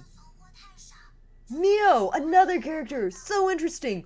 Why is she not a playable character? I don't know. Genshin Impact, what the fuck? You know what I want in this game? A character we can draw for who does not have a vision. There are characters in this game who can go toe to toe with vision users. I want a character who does not have a vision that we can raise anyway. No constellations, no vision, just punches things real good. I would enjoy that a lot. Mm-mm.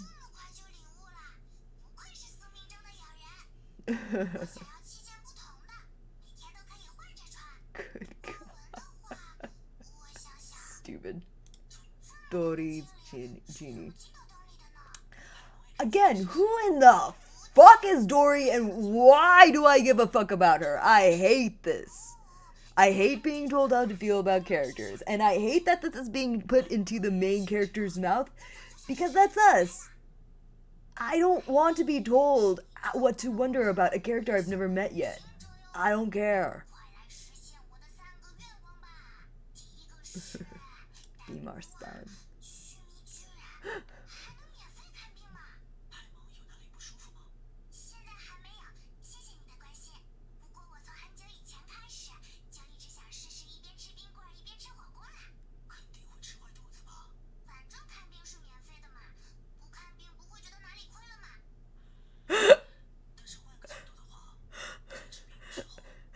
Paimon, in the words of a millennial 20 years ago. Whoa, healthcare is free in X country. Sorry, we're gonna move on. About the scholars.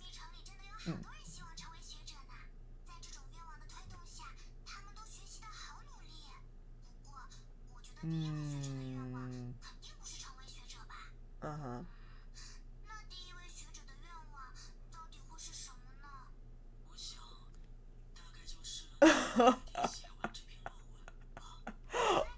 Oh, I love this! I love this!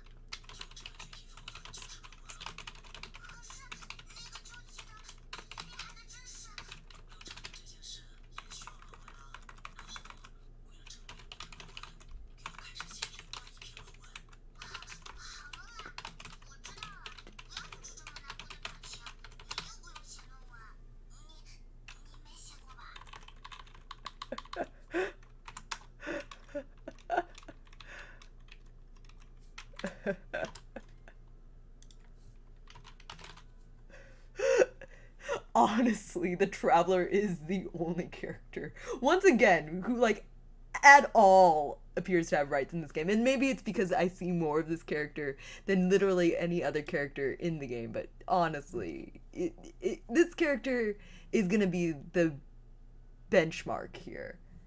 And I really hope that any character at all can beat the Traveler, because my expectations are not that high. I think I find the Traveler one of the most likable characters, but not the best character that I've ever seen in my entire life. Those are in other video games. I'm trying to find the best character I've ever seen in my entire life, you know? Mm-hmm. Mm-hmm.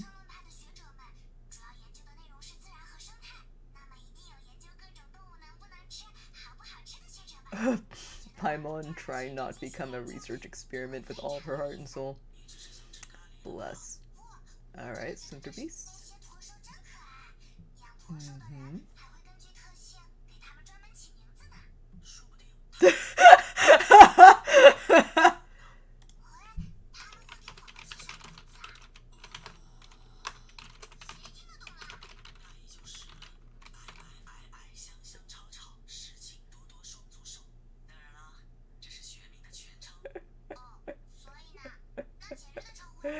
Oh, good. Darshan. So Darshan would be like areas of study. Good. Uh-huh.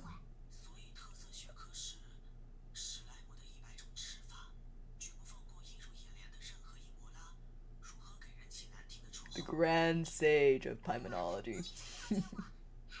More conversations that I feel could have been, like, on the world map, but, you know, it is what it is. Shroom Boys. Uh-huh.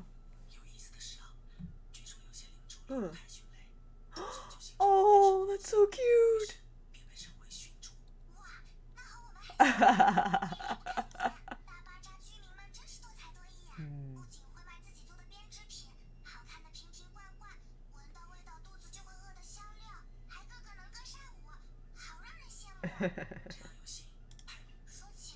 Mm-hmm. Mm-hmm. Well, Mona's an astrologist too. I forgot. Does Mona have any connection with Sumeru? I legitimately don't remember. All I remember is that she is a Mondstatter. Mondstatter? Is that what they call him? Yeah.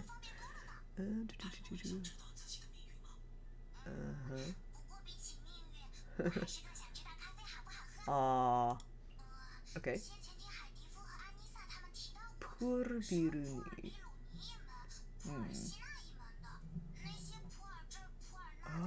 Oh.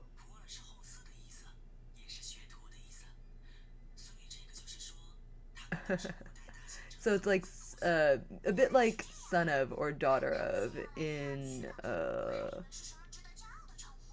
I guess in Norse language, or in surnames in Russian. Mm. Paimon, don't be like that. Mm.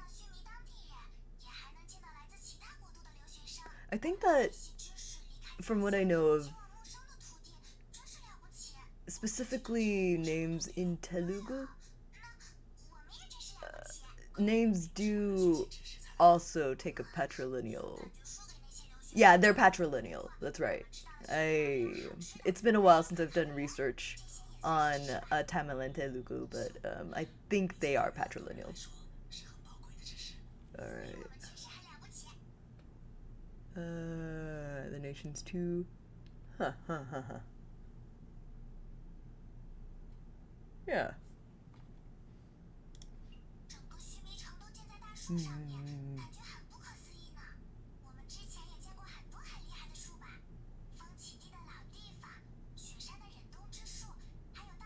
Names themselves aren't things themselves, they're just words for things.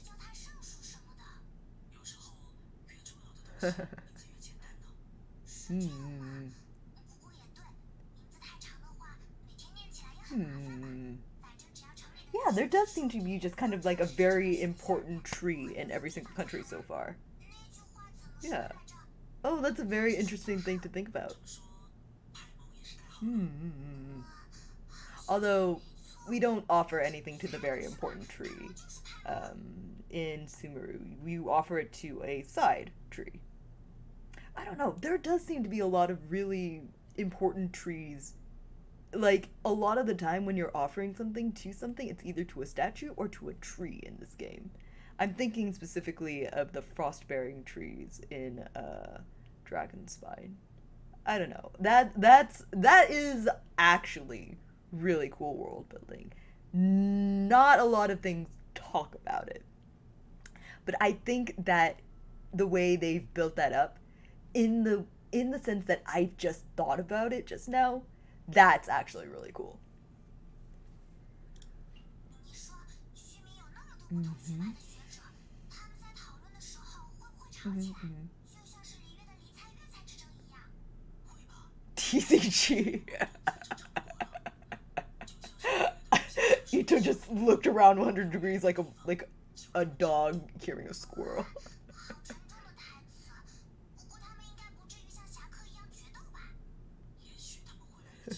It's Yu-Gi-Oh!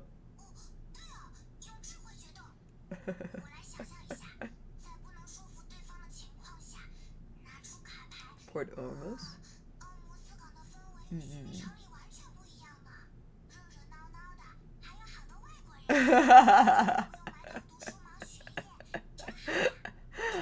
Oh, wait. Okay, so evidence that not only a they have a mom, or at least understand how to mom voice. Which, I mean, ties back to the idea that they were at one point a grad student working on their thesis, and that they had flashbacks, possibly to their mother yelling at them to make something of themselves, which is really funny. I want to meet their mom now. Like, forget fucking Hazo at the moment. I just want to meet their mom.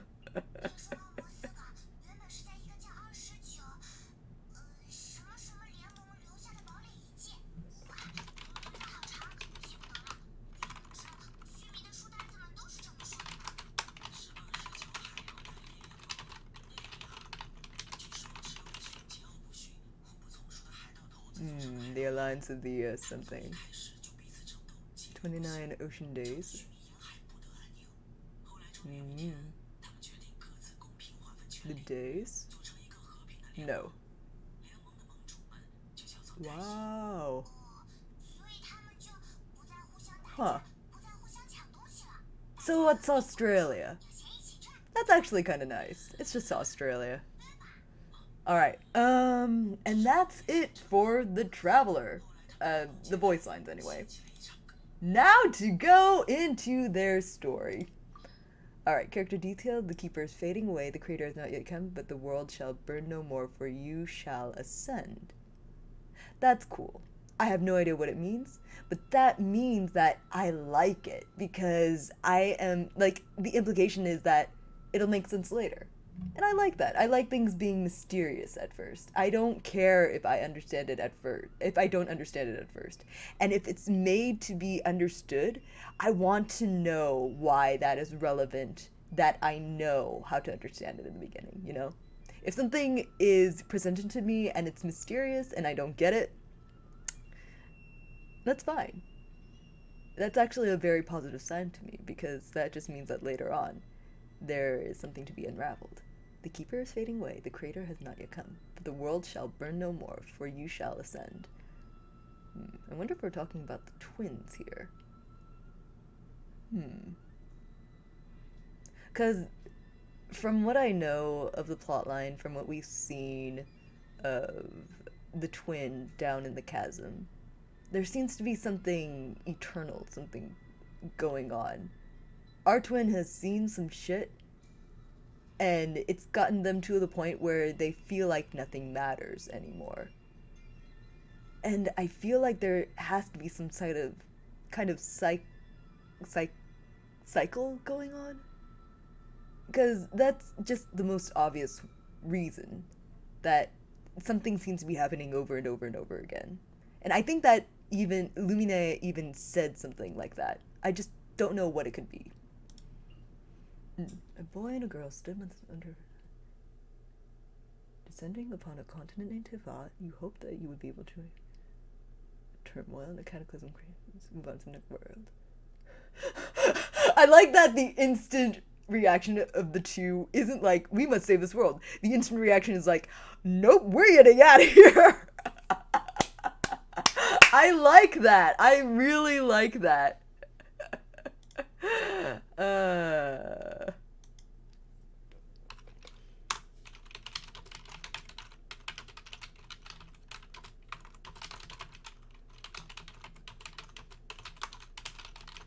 See, the main character is so fucking cool. I like them. I wish you could see more of them doing stuff or saying things in the story because I feel like if they just had a chance, they could be one of the funniest characters in this entire fucking game.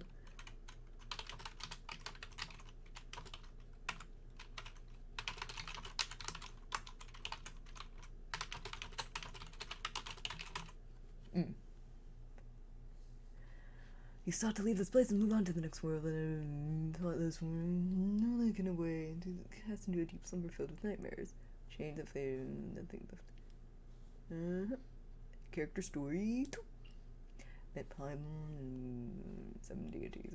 When Sana, our enemy Archon, on him thread, on the Confederacy, Taritza, the god of Susna. This is just a plot. Position between the president the duck on the form of the bard for the dragon film reflecting the eyes she is one traveling and once crossed many worlds together. Okay, I like that they have history. I like that it's not explained. I like that there is no story. You are just supposed to accept the fact. Like, ordinarily, I think that I would really enjoy the idea of getting to know what kind of adventures that they have, but in this specific case it makes the world feel so huge that I kind of honestly like the narrative without that.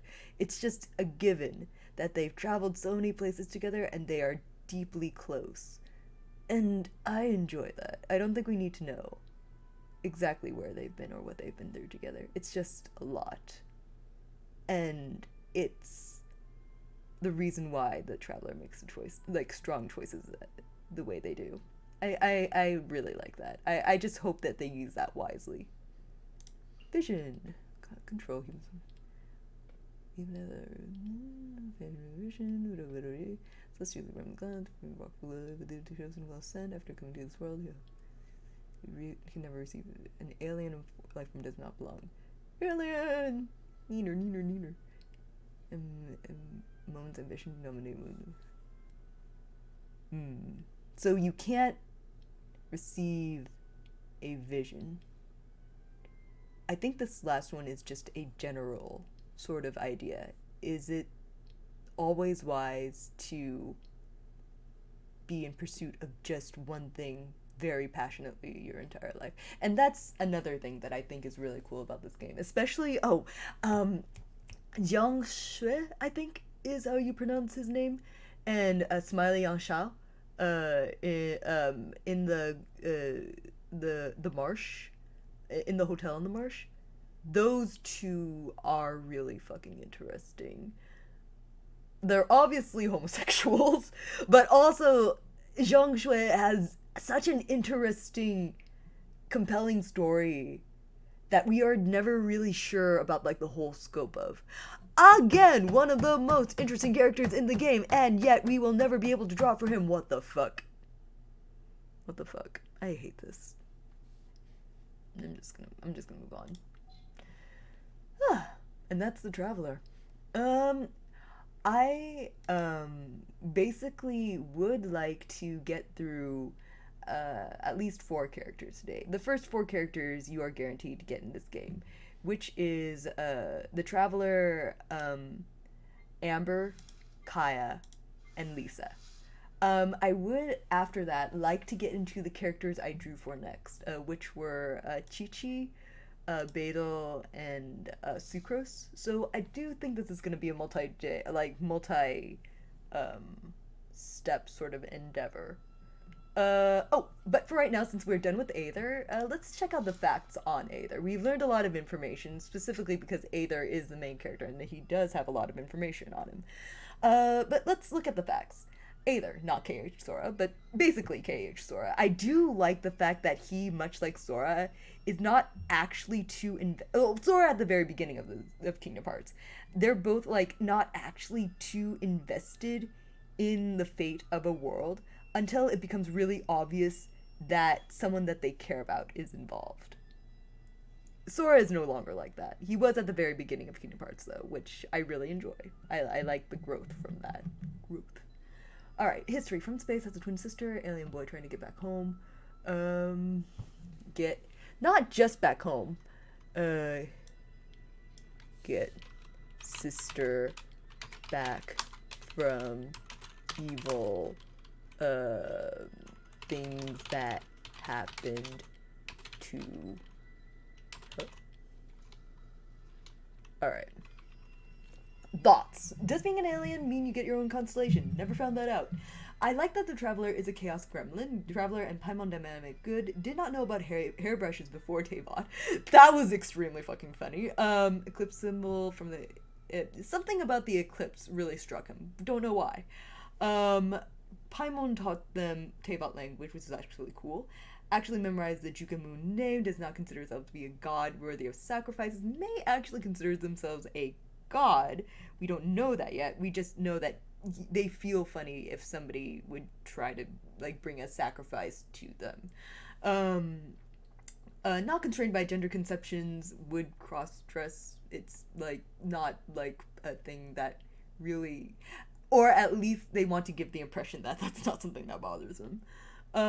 Had to write at least 1 thesis paper and has felt the grad student struggle. Sumpter Beast noises, also very good. They have a mom, or at least understand how to mom voice. They are not heroes and yeet at the first sign of danger, but they just happen to be stuck here. Has rights. This character has rights. This character very much has rights. We're gonna say yes. This character deserves to exist. There's a lot to this character that I feel like could be more well fleshed out, but for right now, as it is, as a benchmark character, like this could change later, I do believe that the main character has rights. I do believe that there's a lot to the Traveler that is just good. Final verdict. I'm getting tired of the Paimon is food joke. I really want to see the Traveler's mom. Final verdict, though. A lot of potential, but just not my thing. Like, I could see this character becoming, like, my thing. But right now, there's nothing there that I would personally just say, yes, That character, mine. Alrighty, we go on to the second character, who is name.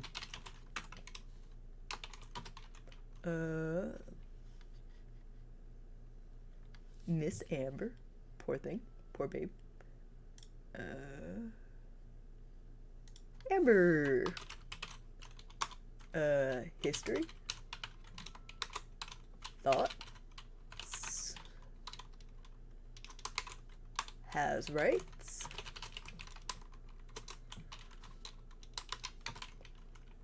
Yes. Slash no. Final verdict. Alright, cool. Alright, Miss Amber, let's see what you got.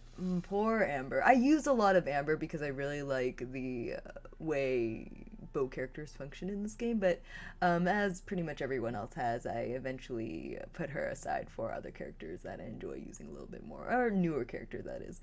I don't know, I may go back to her if I build out the rest of my character list and see if I still like using her as much as I did before. But for right now, Diluc does most of my heavy fire lifting, and Fischl does most of my bow work that Goro doesn't do.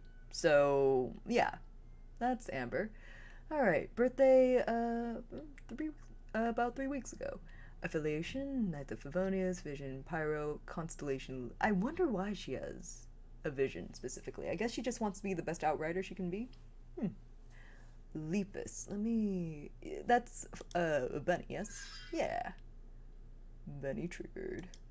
You know, I've never gotten any dupes of Amber. That's very interesting. Alright. Let's do the voiceovers. Outrider out reporting for them. Never need my help. Running. Okay. Very Genki.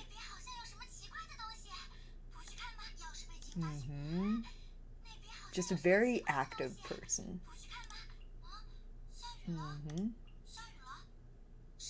Vision, we must... Whenever... She just said vision and it was like, vision or vision? Oh, it's just visual vision. After the rain? She is very Genki. I think she would be a nice person to know if she was real. But she's not. I see why Colette likes her. I would like her if she was real. She is not.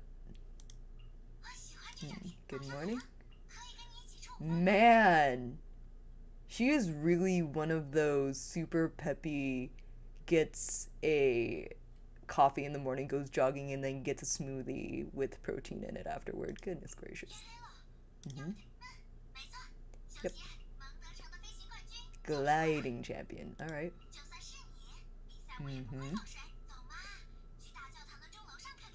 Okay. She's so peppy. Peppy. Not bad thing. Again, very likable person in a real person. But I don't know. Alright. More about Amber. One. Competitive. Peppy. Just...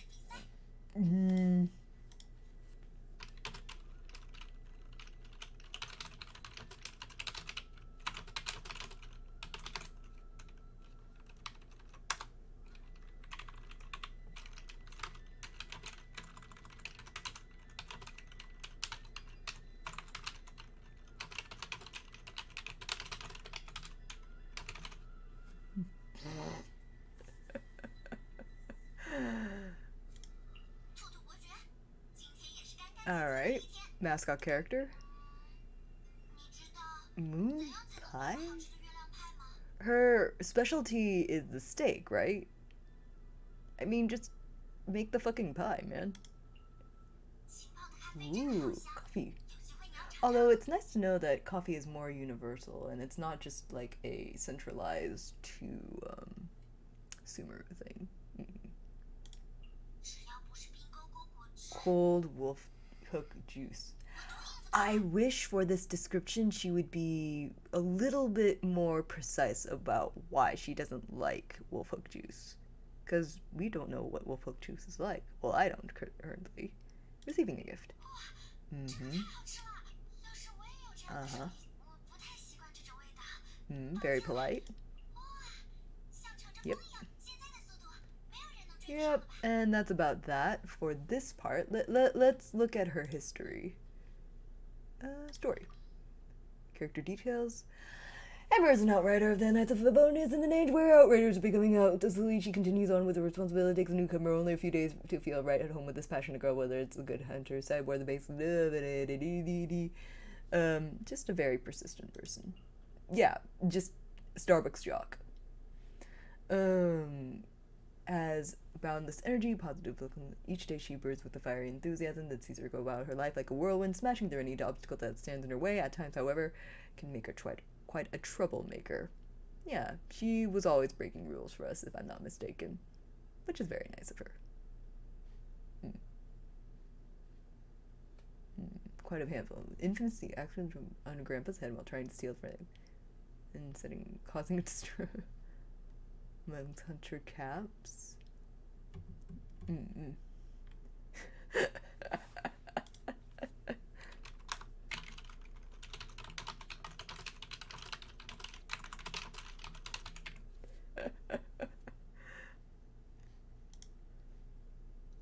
To Amber, her grandpa's silent unconditional was of a warm breeze.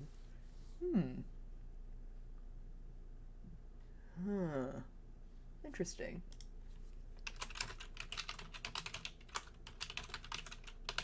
Okay, so I don't have enough information about her to let you know whether I think she has rights or not. Mostly what we know about Amber is from the story itself, and I don't remember enough about her. She was just a very nice person to know, a very friendly, upbeat person.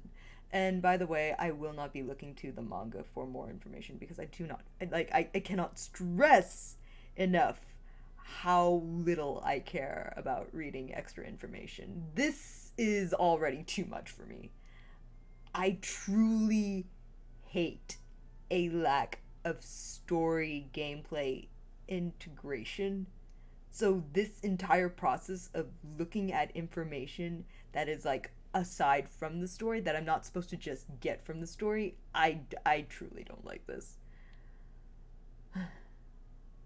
On the other hand, though, I understand that this is just a part of the medium at this point, so I will do it. I just hate it. I would just read a book if I wanted to read this much, honestly. And I know a lot of better books than this. Anyway, let's go on to Kaya. Oh wait, hold on. History. Outrider. Friendly. Raised by grandparents. Helped us do some small crimes. Has rights. Honestly don't know enough to have rights. Final verdict.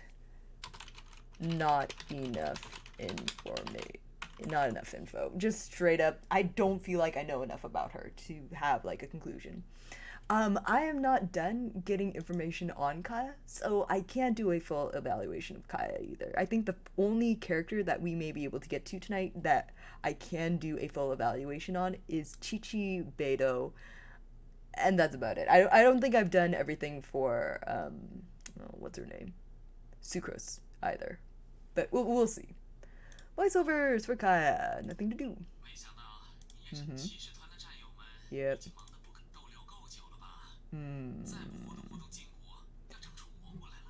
Okay, so I know that he has been called lazy by Paimon, but he does actually do stuff. It's just he tries to not make it obvious because a part of what he does is subterfuge.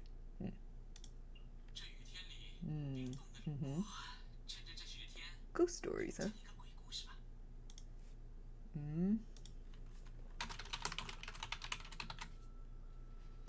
Cool.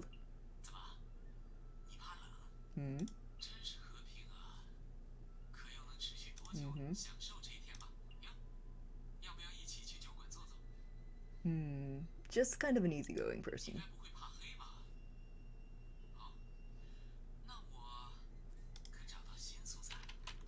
Hmm. Oh yeah, he's an info collector.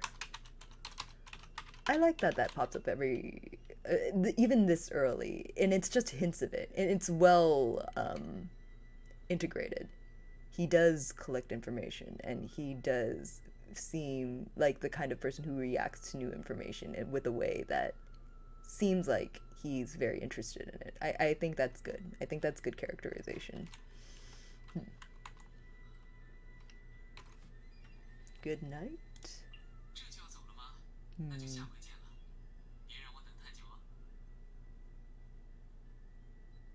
With that kind of attitude, I'm gonna make you wait all night, honey.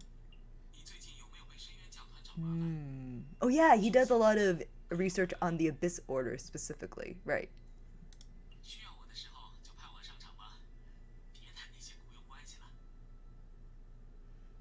With the way he's been described so far, I would see this as a deliberate statement of an entrance into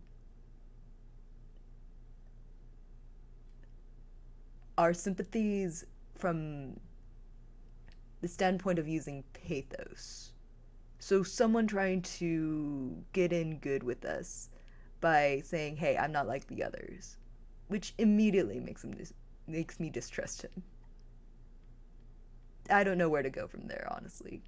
I'm not getting enough information. Mm-hmm. Okay, fine. Hmm. I'm never intimidated by anyone, least of all you. Hmm.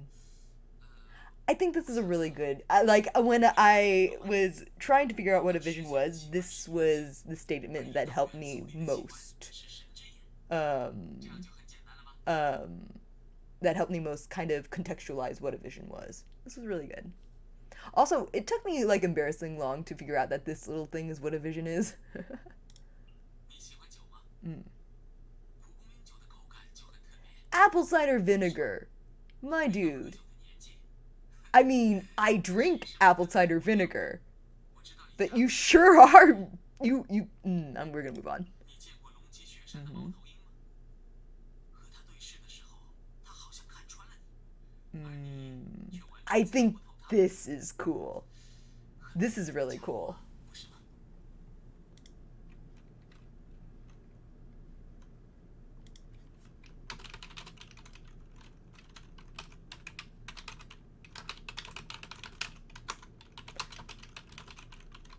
Because it's not directly about Kaya, but it is, one, representative of what Kaya thinks is important to convey, and two, a representative of what Kaya thinks is interesting, which is just uh, something that he finds mysterious but direct, you know? Mm. About Jean. Mm. No ambiguity. With Kaya, you want to think that there's a lot of ambiguity there. I wonder if that's what he intends. Mm-hmm.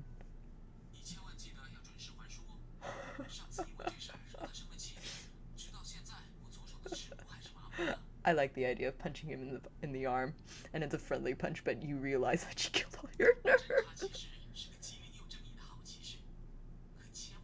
And you only say that about someone you're very fond of, I think, when you have a personality like Kaya's, which instantly makes me think that I'm actually okay with him, just as a person. Not much fun to hang out with. Oh, boo hoo. Motherfucker.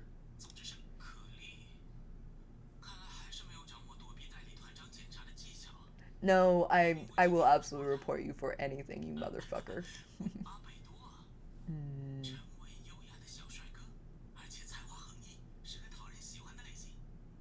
You know, everybody makes such a big deal about Albedo. I have played through an entire event where he was present. I still don't get the appeal. He's just a baby. I mean, kind of a funny baby, but a baby. I like him in context with the rest of the people from that one festival event. It kind of made me feel like we had just a bunch of teens, a bunch of Power Rangers, which the group dynamic I like. Them as individual characters, out of all of them, the only one I vaguely liked is what's his name? Uh Xingqiu. Yeah, individually as a character, the only one like I truly vibed with was Xingqiu. And I think that it's just because he's kind of shit. Mhm.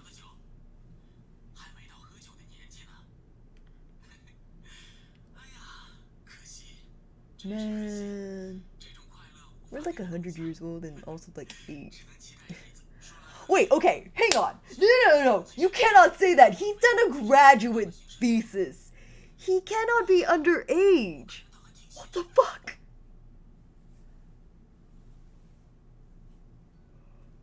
You know, we haven't seen Barca yet, or at least I haven't seen Barca. I wonder if he shows up in the promotional materials, and I wonder if I care. I don't. Let's move on.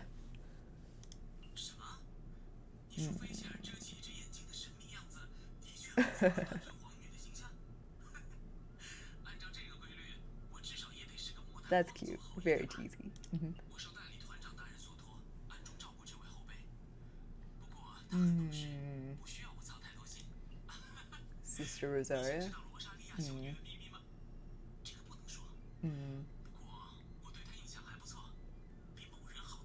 That's something that I think I can, in theory, get behind, but I don't see myself liking Rosaria much just yet. Again, but I also did get her very late. She's one of the last 4 stars that I was waiting for. The other two 4 stars I'm currently waiting on are Sayu, Sarah, and Sarah, Sayu, and there's one more character I'm actually waiting on. Razor, that's right. Um, and of the three, I'm actually really interested in getting Sarah. Not because of anything, but I do really like her character design. I think it's interesting in the same way Yunjin's is.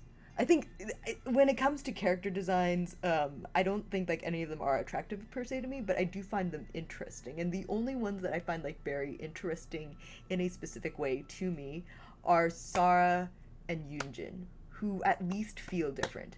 I don't know if I've said this out loud on stream before, but I find Genshin's character design, on the whole, kind of plain.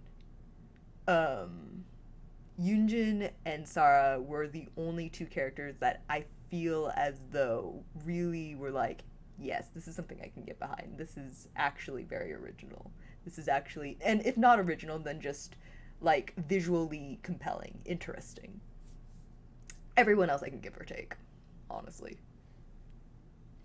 Everybody else, it's either functionally doing their job or I just do not care. So, yeah, basically only Sarah and Yunjin were the two characters that it was like, okay, if I don't get these characters like right away, I'm gonna quit this game because no one in this game looks interesting to me.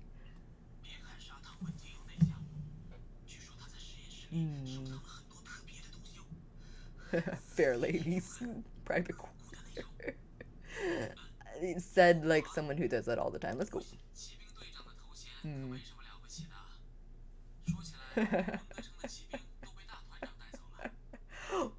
Okay, this makes me wonder why would you leave the cavalry captain behind and take the rest of the cavalry with you? Mhm. Ooh, spicy.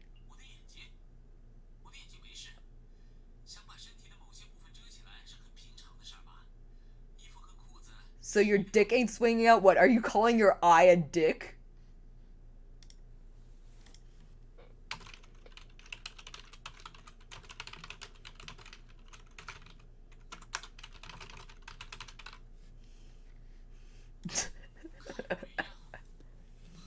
Hmm. The sinners are all that's left, and they're not worth mentioning. So he knows. what a hilichurl is, ostensibly. And not worth mentioning, huh? I'm not really getting much personality off of this at all. Like, he's supposed to be, like, kind of slimy and stuff. It just doesn't really show up much, honestly. I wish it did. Because right now I only have what other people say about him that displays it. Like, no reports about what he does that is, like, slimy. I don't know. There's just nothing.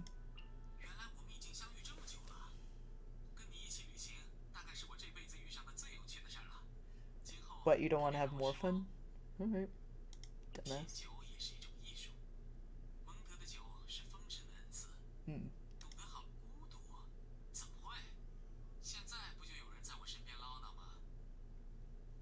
Us? Diluc? Hmm.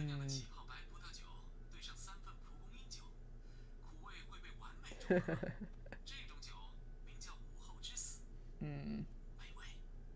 Mixed drinks, huh? Okay.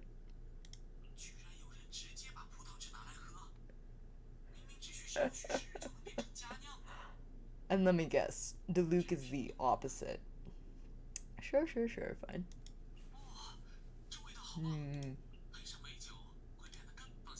Hmm. Oh! Okay, see, this is actually an interesting. This is the line he says when he doesn't like something but eats it. It's so polite. And he straight up lies to your face about how little he likes it. That's cool. I like that. Okay.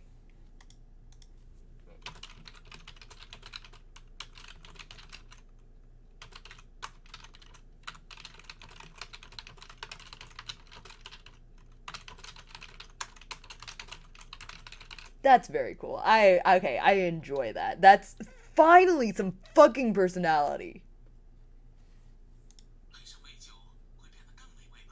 Hmm. Mm-hmm. Mm-hmm.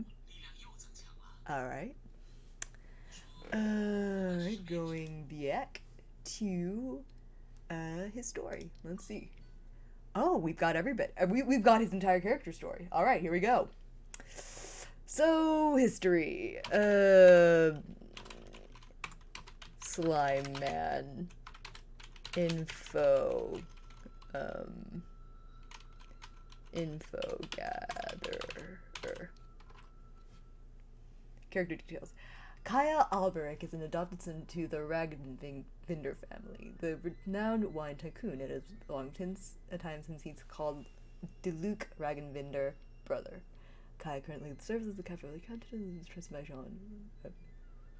Trusted by Jean is a very interesting implication there, because Jean is the type of person who needs people to be reliable. So if she trusts Kaya, then there is something to be said about how slimy he is, but also that he is a trustworthy kind of person. Not by freaking the taverns at night. Mm-hmm. Death afternoon among the the national grandson. I like that.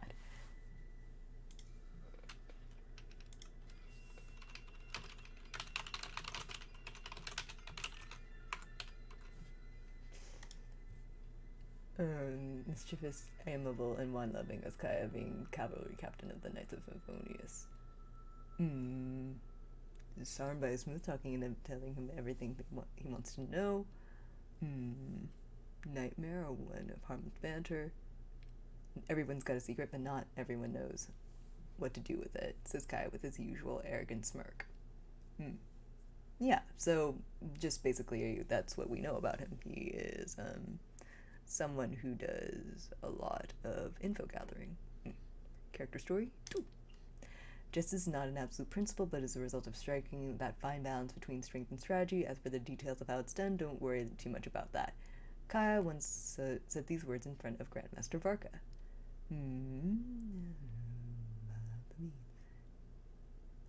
one might add, not uncontroversial. Putting his own. Chicken. On the contrary. Oh, right! Yeah, he does have a tendency to just, like, surprise murder people.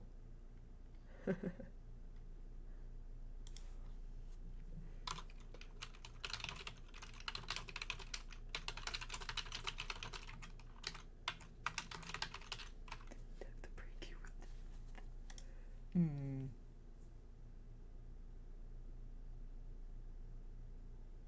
Hmm.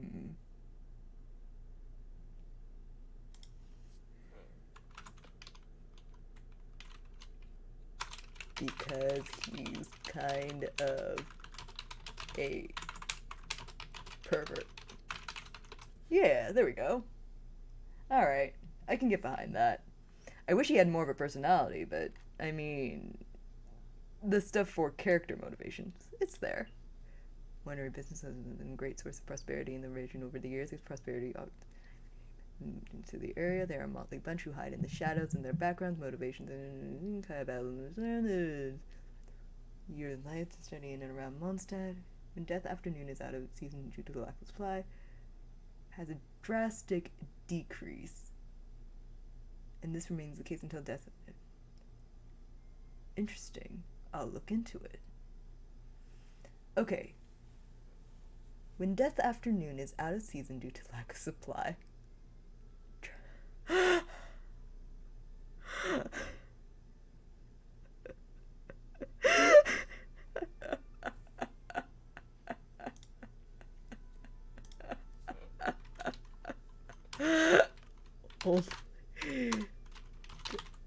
His job when not too true.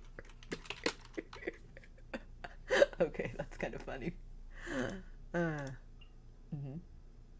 Conversation with, the only topic that you'll never hear is discusses his past. Alright. I mean, son of the rock vendors. But passed away. Never came back. Huh.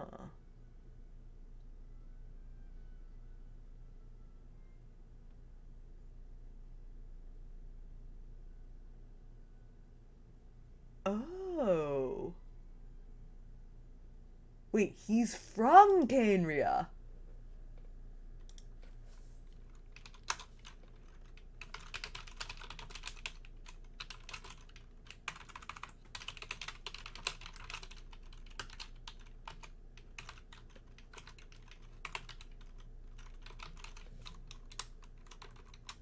Interesting.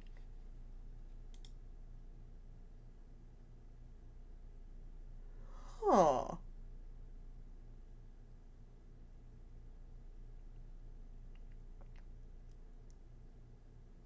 Interesting. Okay. Many citizens still remember the two most eye-catching young gentlemen in all of Mondstadt a few years ago. One was the dapper Diluc, an elegant swordsman who always had a warm smile and confident.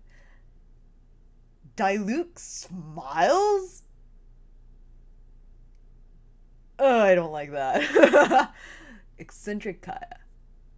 Sounding board.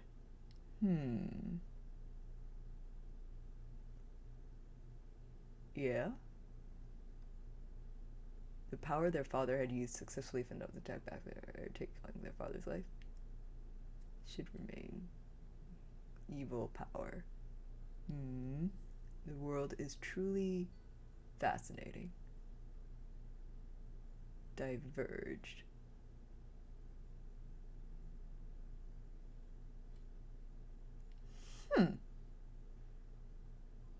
Interesting.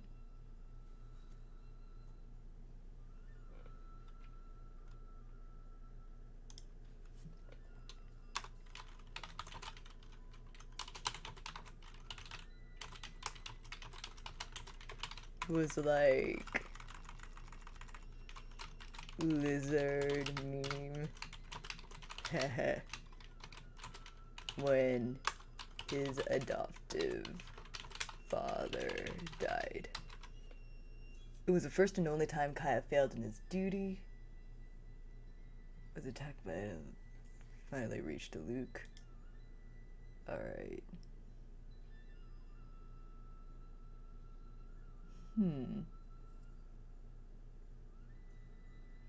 Shocked.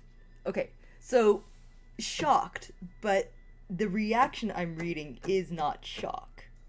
So I am going to assume that he's shocked into taking on a different sort of personality. So less of a shock and more of a status quo change. So he's a different person before. I think that without context of what kind of person he was before, that doesn't strike me as particularly interesting. He just seems to be the same person. Diluc being the kind of person to smile, that is different. This is not. It's just about what I expected. Alright. A list. Between the pages of The Adventures of Andalos, you'll find a list of names written on a sheet of official Knights of Favonius lettered paper. Further upfield.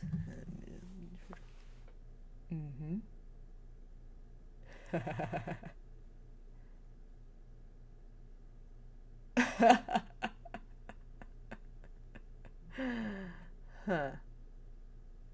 Interesting.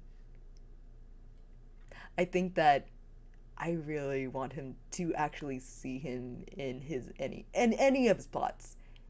To see him be passive aggressive. Because I feel as though we get a lot of information via word of mouth, but none of it actually comes out in opportunities when it could.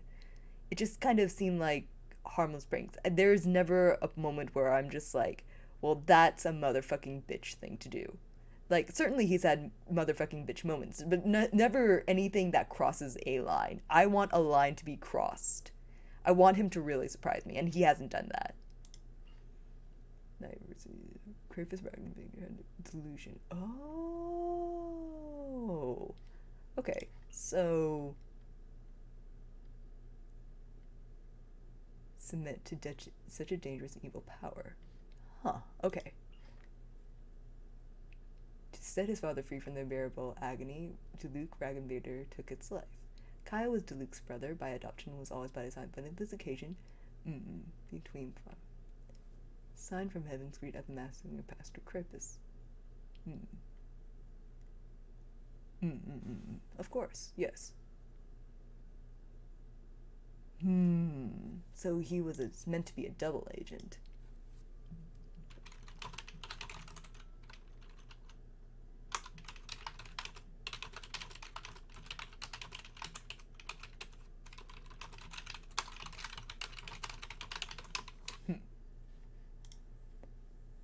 And it was Master Crayfish, and they found him. What side should he report? Support to whom should he offer his assistance? His birth father, who had recently abandoned him, or his adopted, who had left him and raised him for the longest time? Kind of. But now Crayfish says he felt liberated, but also ashamed about how selfishly he was responding. As an adopted son, he should have saved Crepus, but he arrived too late. It hung back behind that ancient plot running through his mind. Ah. Oh, okay. Diluc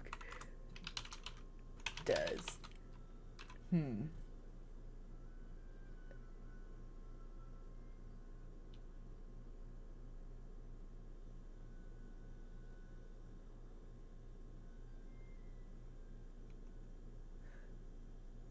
Lots of internal conflict.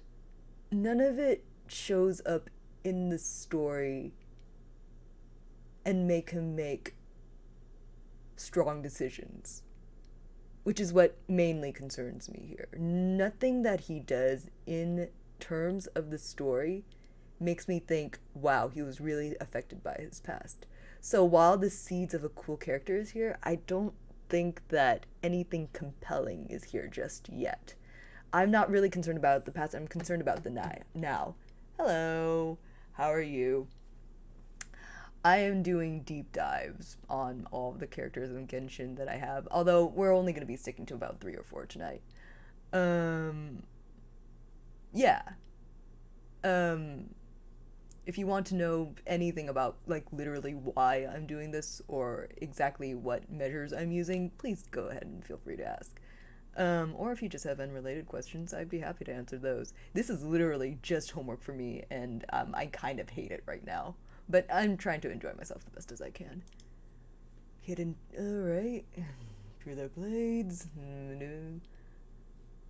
Elemental power. Certain shadow. For the first time, he has his true self, bitterly cold and brittle element. My level of understanding is kind of suck because it's too small for me to read. Okay, that's fair. That's fair. Is it too small in general? Yeah. I think that um if you full screen this, the stuff that you see here, that's probably going to be always a little bit too smallge. But also, I don't care about the story enough.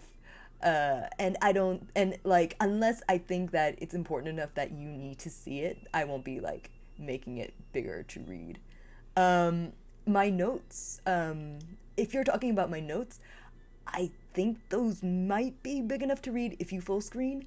Hopefully it is. But if it's not, again, I am literally only taking this for myself. So don't worry about having to like respond to it. If anything becomes important, I'll just highlight it or just talk about it so you know what I'm talking about.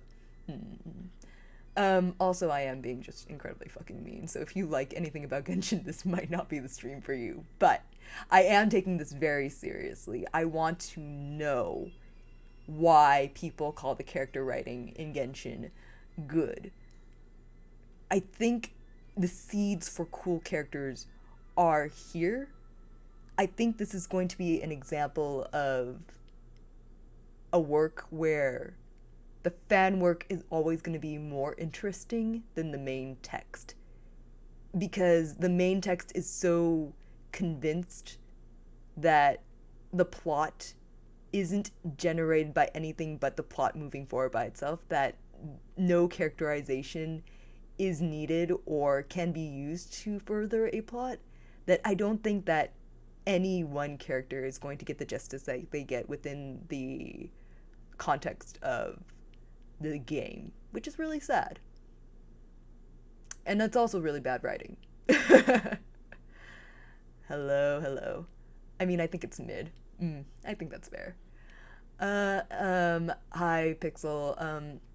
I don't think you were here for the spiel. So, and it's been a few hours. So, let me just kind of give a rundown of what's exactly happening, in this thread. Like, it's something that totally throws you off because you're taking everything into consideration. Zhongli's plot was the only good writing. I will accept that. I think that Zhongli, while he's got elements of a cool character, while he may not be my thing, he has made choices that I do find genuinely compelling. So, yeah, I can see that, definitely. Okay, but since it's been a few hours, and you two are new, let me give a short rundown of what I'm doing. So, I do not play Genshin Impact because I want to. I'm playing Genshin Impact because I am an artist and I am often asked or expected to draw Genshin Impact characters. And I don't like drawing things when I don't have context, and especially if they're popular. So I did start playing Genshin Impact as a business decision. That being said, I really hate it when I am forced to do something and I don't like it. And so far, Genshin Impact is a pretty okay game, but when it comes to actual writing, I have played gacha games that, without even trying, are just better at writing at pretty much everything. Except for, I guess, just like I'm not gonna deny that Genshin Impact is not beautiful. The world of it and the way it plays, gorgeous. Everything else, I could take and leave. Take or leave. rather. What are the peak gacha games? Grand Blue Fantasy. Arc Knights could be better, but it's not bad. Fate Grand Order, I have some problems with. It's very hit or miss at the very beginning, just like Grand Blue Fantasy is, but it has a lot of good moments. Let's see. Best gacha you've played, Writing Way, Grand Blue Fantasy, bar none. Just all around, solid, solid, solid. After the third year of writing, everything is, it's again, not perfect. Some of the teams, the writing teams could use a little bit more or a little bit less. But on the whole, they know how to construct stories. And they also know how to write characters that serve both the story and the game itself. It's really good. The only real gacha I played is Epic 7, and that was like 2 years ago. I played Epic 7 for a little bit. It was weird, didn't like it much. Not gonna lie, I just kind of dropped it after a while. There was one character I liked just off the bat, and it just wasn't enough. There was nothing in the game that really drew me in. So what gachas are you considering outside of Grand Blue? I played a little bit of Tower of Fantasy. Again, it's such a new game. There are some things that I find kind of fascinating around it, but not really anything that I would say would really take me away. I think that if I were to choose another gacha game to get back into, it would just be Arc Knights. I cannot take up Grand Blue again, no matter how much I like it. I think everything about it is basically made for me, except for the fact that Grand Blue is a 24-hour lifestyle, and I'm simply too busy for that. So while I would love to make playing Grand Blue my actual profession, I cannot do it. Arc Knights would be my choice, because it's got tower defense gameplay, which is something that I really enjoy. One of my favorite characters in anime media in the entire world is in that game. And I generally think that the writing quality, while the translation and localization is not great, the writing quality itself of both the characters and the story is strong enough that I would definitely stick with it. Unfortunately, it's not that popular, so I can't actually play it. I really wish I could. It's not the best game, but it's the game that hits the most correct notes for me. Is it Thorns? No. Bear becomes Grand Blue number 1 NA. There is a guild system in Grand Blue, and there are top guilds you can get into. And basically, if you join a proper competitive guild, it is an actual full-time job when Guild War comes around. You have quotas, you have people all-nighting it, you basically have people applying with the best of the best. And I cannot do it. I cannot join that life. It's even though the best sets of equipment in that game you can't get for free. It's not a gacha based system at all. The best equipment and things that you can get in the game are free. It's just that it's so hard to get both the gacha stuff and the game stuff. I mean, the grind itself I feel is really enjoyable, but it takes such a long to get, and everything's gated so hard that it is just a lifestyle to stay competitive, and I cannot live that life anymore. I think everything about it is so compelling, it's so cool, I just can't do it anymore. I really wish I could. Yeah, Arc Knights, yeah, you really need to be into tower defense. There's this one tower defense game, I'll get back to Kaya in a second, I suppose, but there's this one old Flash tower defense game called, what was it called? Gemcraft, where you were basically just merging gems and creating more powerful gems that shot stuff at things so they wouldn't get into your... It was a tower defense game, but I love that game. I loved that game. I loved everything about it. And knowing that Arknights had tower defense mechanisms and I was able to do that same sort of gameplay and build characters that I don't like every single Arknights characters, but the ones I do, I really do. It's just I again, it's just not that popular, so I couldn't stick with it unfortunately. Gemcraft is a game. Yes. Damn, that's not a good endorsement spirit. What do you think I am, a marketer? You think that I would still have under 100 followers if I was at all a good marketer? Do you find me compelling? Probably. You're still here and you've been here for months. Do you think that I'm marketable? Yes, probably. Do I do a good job of marketing myself? No, because I don't fucking want to, because I'm not a good marketer and I don't feel like being a good marketer. I think Arknights is pretty popular. Not popular enough that people will actually buy merchandise of it. Trust me, I know. Oh. Me playing Osiris. Oh, okay. Uh, mm, mm, mm. Yeah, it's not Thorns. Mm. If I were to, yeah, Arknights is fairly popular, especially in some areas of where I live that are not here. I live in America. I do not live in the part of America where Arknights is popular. I think that I could make a pretty good living off of just creating and selling Arknights merch. I do not live in that area though. But yeah, I think those are all of the thoughts that you wanted me to cover, gotcha wise. I know you're a brand bear. I know better. Yeah. I make a living. I make an entire stream off of being unpleasant, unmarketable, and just determined to make everyone know that. Anyway, back to Kaya, I guess. Okay, Luke is his true self. He was burning his bread, blah blah blah blah. You know, I think that I read something that was trying to make Kaya problematic for this. I don't know, man. He seems pretty justified.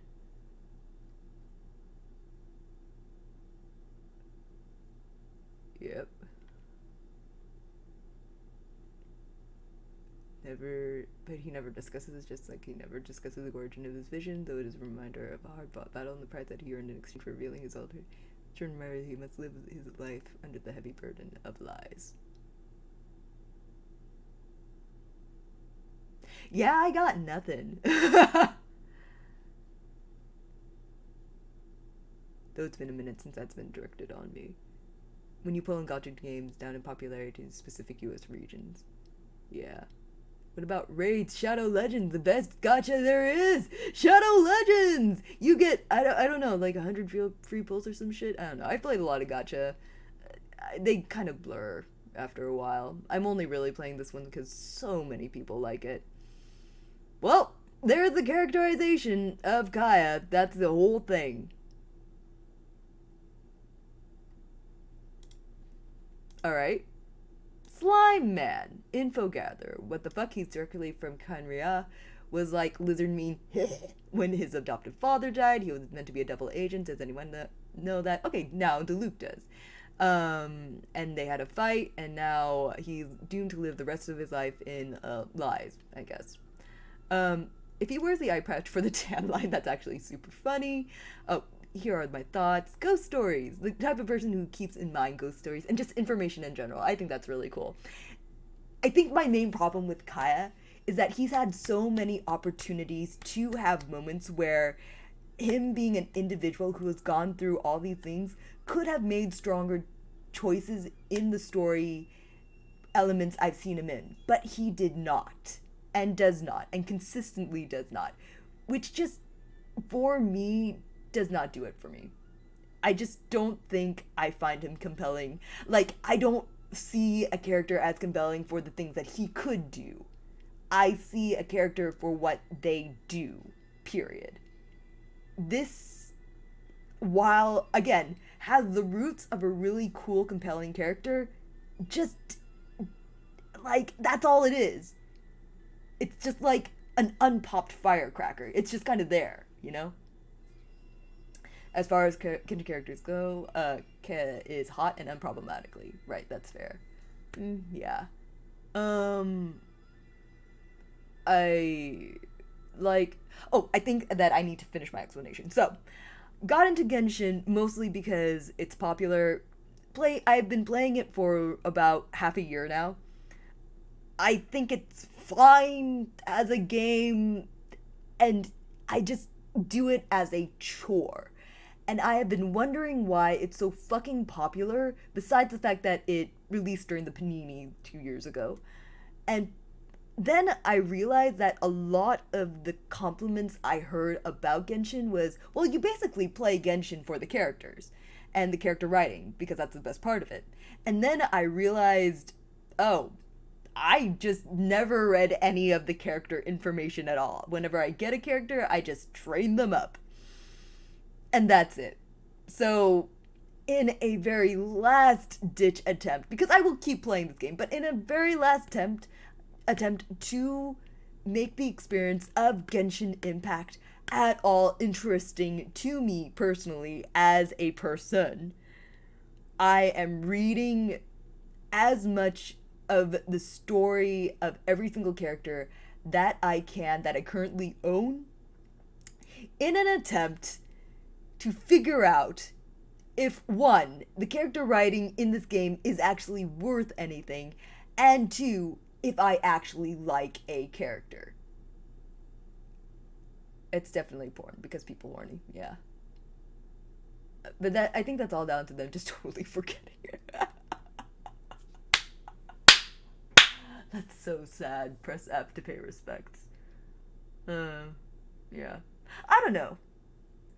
Again, I think Arknights is truly genius for the way they bring up character stories. It's not chronological.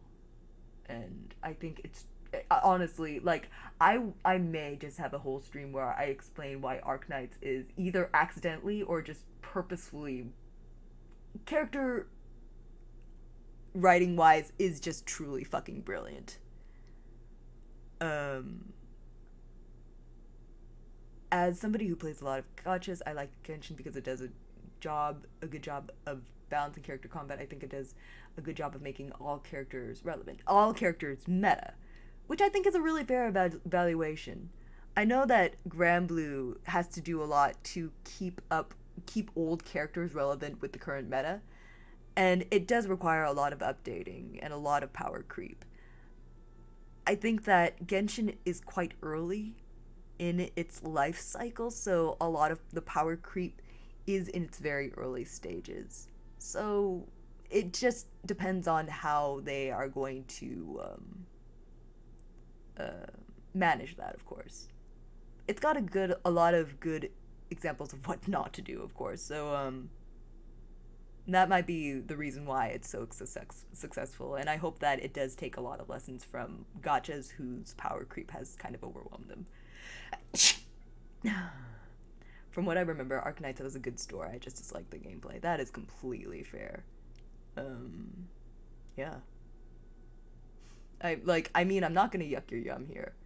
I am currently yucking the what is actually within the content of the game that I personally do not like. Of course, I mean, I'm the only person who's ever been right in the world, ever. But I also just straight up have opinions. But like Genshin story-wise does a good job with the Archons, but the rest of the story kind of suck. Yeah, let me think. I've been doing this for quite a bit, and one thing I've been bringing up a lot is the fact that there are so many NPCs in this game that I, in a heartbeat, would love to draw for rather than the characters that I have right now. Because I do not know shit about these characters. But the NPCs are really fucking cool in this game. And I, honest to God, do not know why they are relegated to NPCs all the time. Hey, I'm always right. That's my thing. Yeah, outside Shinyu. Yeah. Like, you know Zhang Shui and Smiley Yanxiao? Yeah, those dudes. In a heartbeat. I think they're so interesting. I like them better than almost all of the playable characters that I have. Not Smiley Yanxiao and Zhang Shui, although I do think they have one of the most compelling stories in the game. My favorite NPC quest. Katya, probably. Katya down in the chasm. I think she's just a very interesting person. And I don't mind doing her fetch quests because there's a really big push and pull with her, like, you are enemies. But she realizes that she's very reliant on you on getting the information that she needs. I don't know. I think Katya is so interesting. Genuinely, I think she's so cool. Um, Also, but on a sillier note, I like those three travelers who you find cooking down the Inazuma archipelago. I forgot their names individually, but those three make me laugh so much because they're just a bunch of grad students fucking around, trying to keep their shit together. It's just like mood. I like them a lot too. Um, yeah. Generally, I just like the NPCs way more than I like the actual playable characters in this game. Like, I know that there was some sort of story with Hazel that I missed. Something about, like, a detective energy agency that I just was not here for. So I do not. I won. Like, not only do I not give a shit about Hazo, I wonder why everybody gives a shit about Hazo. I mean, I have Hazo, so I mean, I once I get him to a point where I can unlock everything about him, I guess I will find out something about him. But without the context of everybody else losing their shitting fucking minds over them, I don't care about Hazo. And I find like that I feel that for so many characters that are available to me in this game. So uh yeah. This is brutal honesty Genshin hours at this point. Okay, let me keep on going through my uh by the way, my favorite character of anything in all time is actually an Arknights, which again, not a perfect game, not a perfectly written game, not a perfectly translated game. I don't even think that it's particularly great, but that one character is so fucking good. Keeps me in. Like with Grand Blue Fantasy, lots of really good characters, lots of characters I like, lots of characters that I would say even are like really in my top 10. Really good. In Arknights, not everything is perfect, but my favorite character of anything in all time is in Arknights. So, I will forgive a lot for just one element I like. I have not found that one element in Genshin Impact. And that concerns me because I have been playing this game for 6 months. Right, thorns. Wrong, not thorns. You're never gonna guess who it is. If you're gonna be really insistent on thinking it's thorns, you are never gonna guess who it is. I think Genshin has these super specific moments that you remember, and then they're all not down to the clear sort of stuff. I think that the only character who has genuinely made me laugh in this game is Ito, but that is truly only because they let Max Mittelman do whatever the fuck he liked. And that actually gave the guy a personality. That's all I'm asking for, a personality. None of these fuckers have personalities. Anyway. The anecdote about the owl is cool. One other thing I've been seeing is that a lot of the conversations that happen, specifically in the traveler chats, but in some of these other chats, could have just been overworld dialogue, and that would have been such way more of a natural placement to me when it comes to actually filling out the world of the story. I don't know. It's just, it's a mess. Harsh?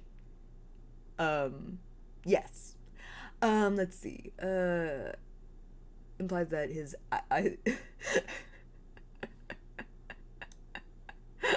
without any explanation. Straight up lies when he doesn't want to tell you that he doesn't like something. National grandson, the time to break you with death because he's kind of a pervert. Only does his job when he's not allowed to drink. Has rights. Does this character have rights? I mean, I've got plenty of information about him now, so I can't, like, just say I don't have enough information like I do with Amber.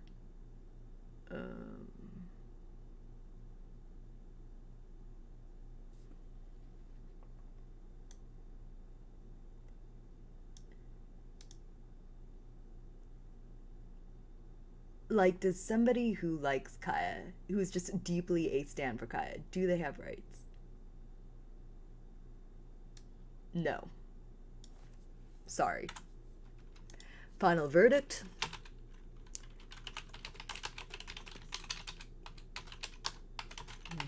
Has all the seeds of a really compelling character, is just stuck in a really poorly written story.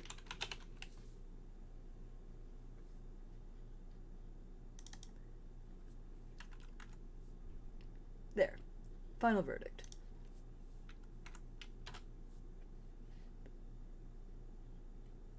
The tongue is adamantium, so who's your Arcanite's goat? That's a good question.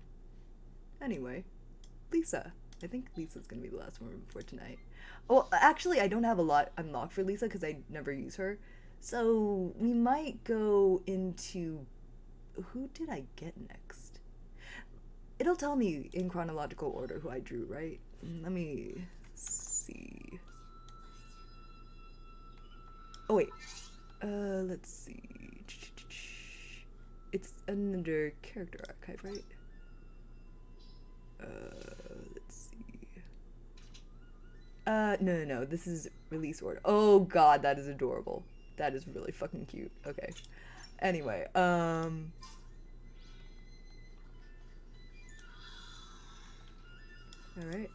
Yeah. I wonder if it has the order here. Yeah. Okay, yeah, basically. Wait, no, maybe not basically, because I remember because I got Beto. Yeah, this is just in order of leveling, not the order that I got them. I wonder where you can find the order I got them because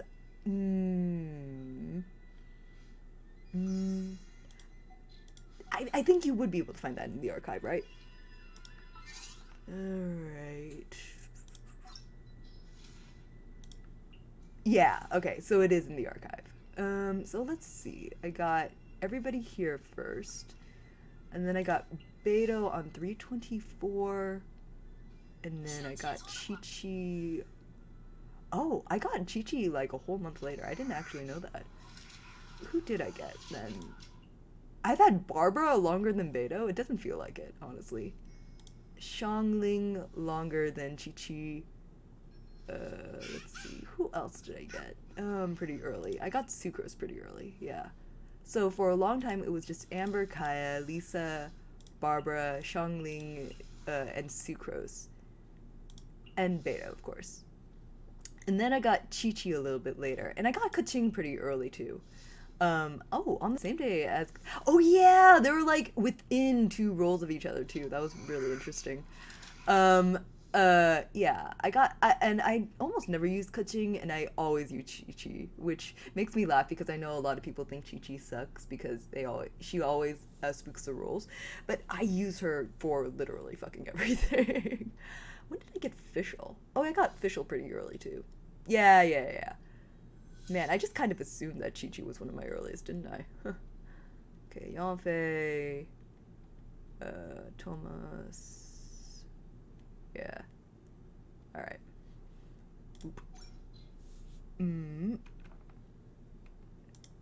Okay, I think that's not bad, but the reality is Kaya was just totally forgotten about. This is fair. I think he was. You are completely correct. Kaching stocks are rising with this patch. LOL. I went all in on Fischl. You know what? I think that's fair. I think that's really fair. Once I got Fischl, I finally had a character besides Amber who was a bow character, and I really liked the gameplay of bows, but I knew that Amber would not stay quote unquote meta. So when I got Fischl, I was like, I'll go basically all in on Fischl as well. Um, Although, I mean, I've been like building her off, building Kai's at zero offense. Oh man, poor babe. Kaching I've been building Kaching on and off. Like, if you want to see my build for her, like I only like throw stuff at her when I have stuff to spare. So nothing is actually built for her. I don't think I even have a particularly good sword for her because I haven't actually gotten swords. But like, I mean, this is a fairly okay set for her. It's just, I haven't actually put in anything to get anything for her. Like, this is not done. What's up? What was that sword? Oh, it's just the Skyrider sword. It's one of the level 3 ones, see? Like, I haven't really been pulling for swords because I'm free to play. So I don't really pull for equipment at all. So whatever I get, I usually get from the gacha or I forge it. So for example, Beto, who actually is my best character in the game, only has like a couple um uh of refinements on this sword because once again, I don't like I am completely free to play.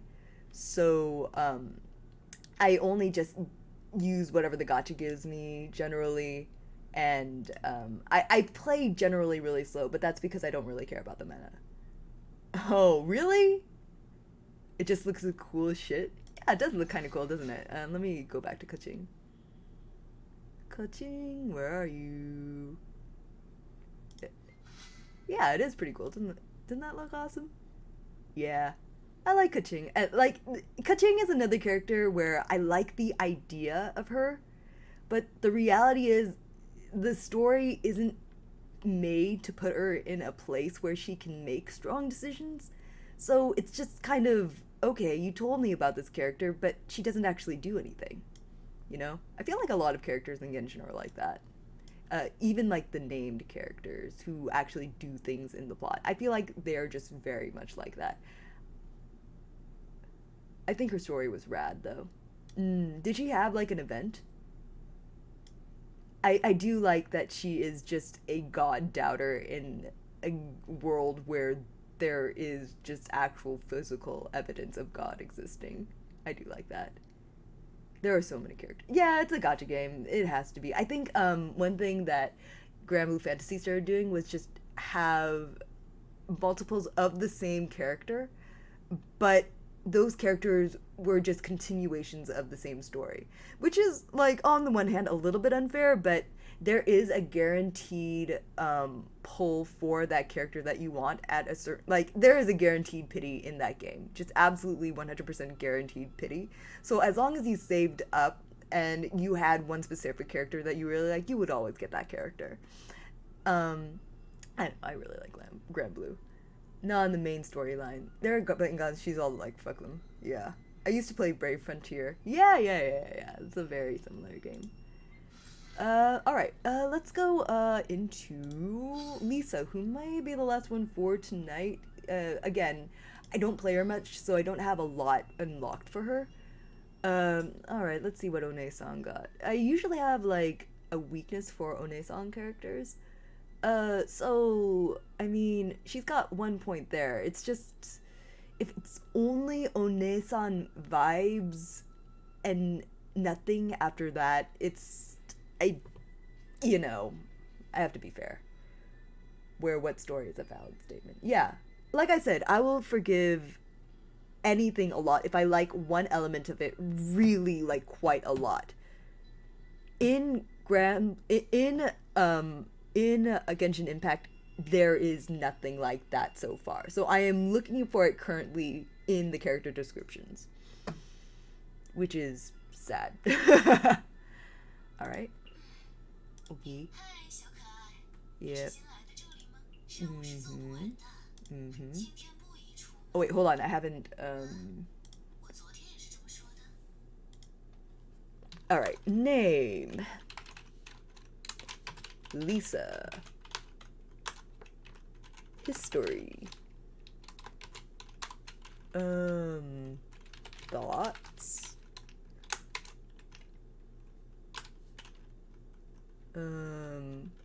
Has rights. Final verdict. Alright, cool.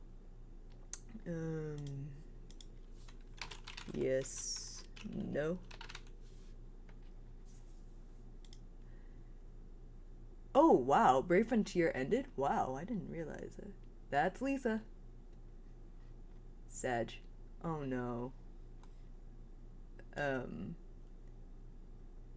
uh, that's so sad. Alexa play Despacito? I don't know. I don't know. Alright. Alrighty, let's see what you got on this. Okay.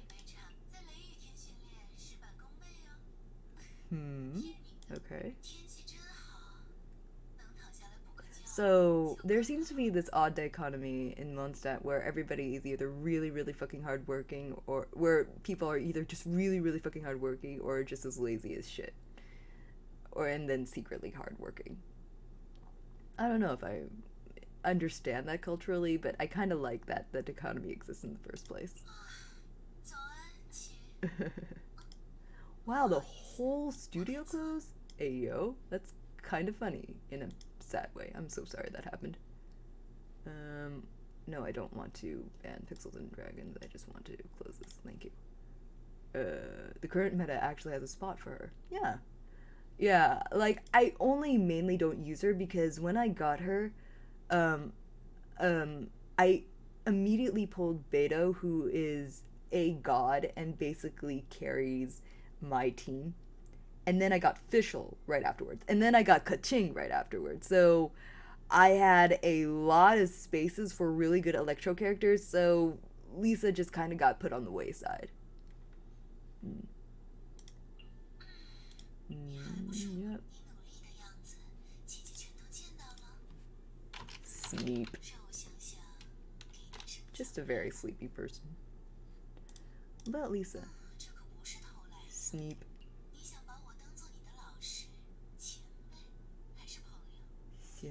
Tiande. Tiande. Tiande. Tiande. Okay. I see, I see. Tiande. Tiande. Okay. Alright. Okay. Sure. Sounds nice. Mm-hmm. Mm-hmm. Very Onesan. Yes, yes. Alright.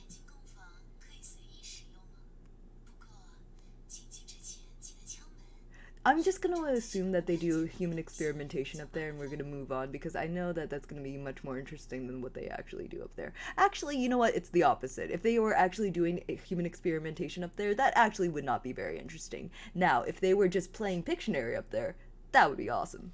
Lisa and Kuching are two starter characters that Dendro's made relevant. Oh, interesting. Cool. Well, building Kuching may be worth it then. I don't know. I just did not do that. Alright, let's see. Mm-hmm. Hmm. Hmm. Oh, okay.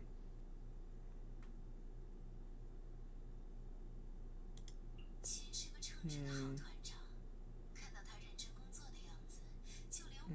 Mm-hmm.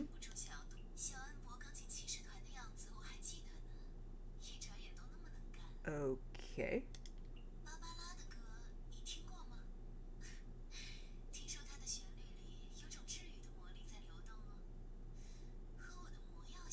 I think that the thing that most people like about Onesan is that they keep a lot to themselves and have a very gentle, persistent interest in you. I think that the main problem with most Onesan characters that I can tell is that they have nothing to them besides that. That's the biggest failing of an Onesan character. If you don't have an Onesan character who is someone outside of the main character or another character in general, then they usually fall flat for me. That Fatui shit. As in the Fatui were doing human experimentation. Yeah, I know that. Mm-mm. I just thought of something. I like Brave Frontier because I like the artwork. I don't remember what the art in Brave Frontier looks like. Diluc? Okay, so we're talking about Kaya now?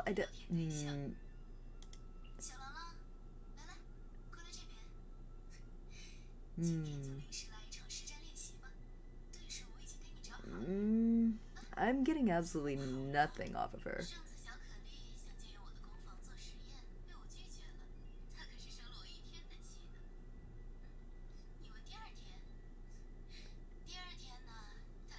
Like, I think the most interesting thing about her so far is that she basically straight up murders anyone who turns in a book late. And that's it. Like, she's really devoted to her books. That's, like, the only important thing to her, besides all the Onesan stuff. And that just comes off as very flat to me. And why Genshin failed is I don't care for 3D art. That's fair. Hexenzirka. Formal tea party. Alright, fine. One preference. One preference. Good God.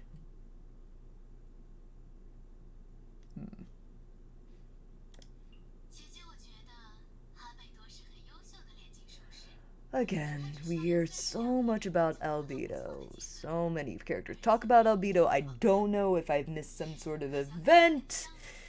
I know that he's related to Klee. I know that there's so much, like, made about Albedo. I don't care. Like, I think I'm expected to care about him, but I don't.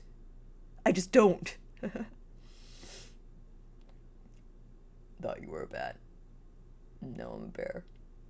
She's in the same spot with Kaya where she's had no development since launch. Albedo has had multiple events, lol. I was there for the, I guess technically a Kazuha event. Yeah, that event,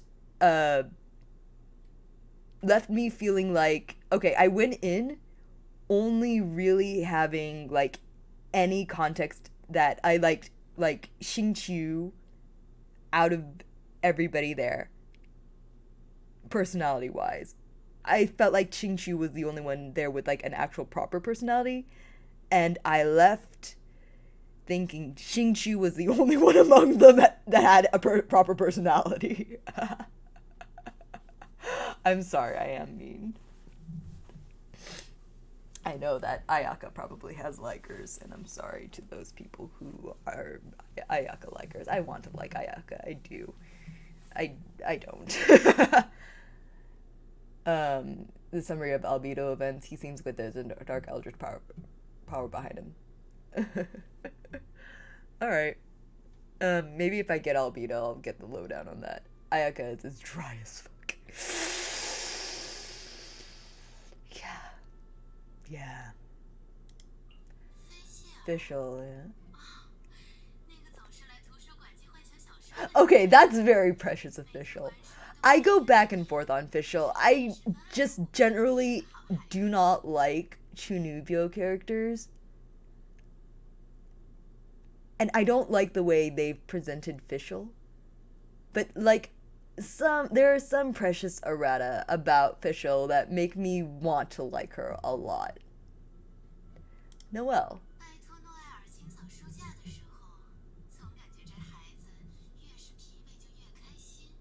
Another character. Again, I have a very adamant Noelle liker in my followers, so I am sorry to that person. I don't get it. I don't get Noelle. I don't. Sucrose. Uh, okay, Sucrose. I had a whole speech about how much I have, how good, how, how do I put this? I'm okay with shy, introverted, sort of withdrawn characters, so long as I get where they're coming from. Um, but Sucrose, so far, thus far, is not one of them. I think she's cute. I think she's got a good design. Um, but from what I can gather, I haven't looked at her character information yet. I've got nothing. Noah was just forgotten too. Like, Noah had just zero representation from launch. Like, who are these people? Who are they? I think that's my main concern. It's been 6 months, and I feel like I know way more characters in Arknights personally than I have had with 2 years worth of Genshin content. Like, in about a year of Arknights content, I knew a lot about Arknights characters. I knew what made them tick. I knew what made them fascinating. I do not get that impression at all from Genshin characters. The wild shit is Xingyan. Yeah, I like Xingyan. She's cool. Like, I defend her. Like, she's not my favorite character, but I will defend her with my life. I think she does have her rights.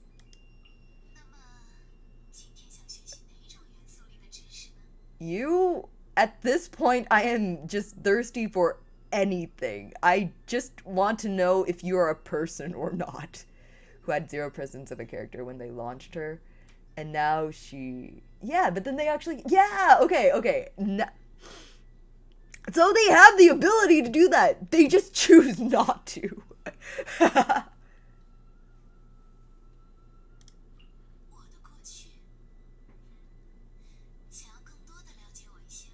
When?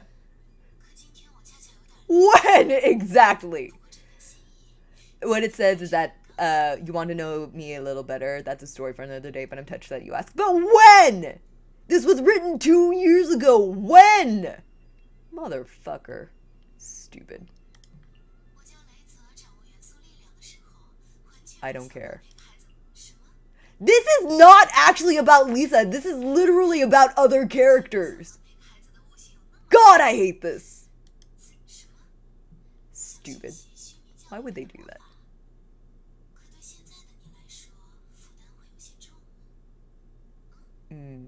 Okay, that's a little bit. She considers 800 pages very small.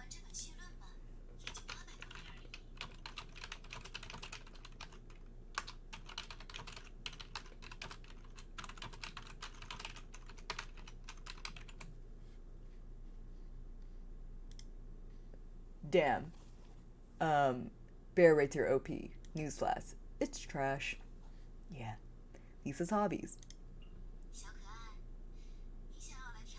Generic, next.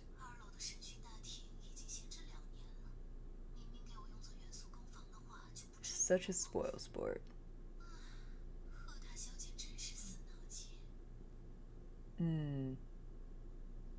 Yeah, the people who pass out your quests, those people are actually very interesting people. To me.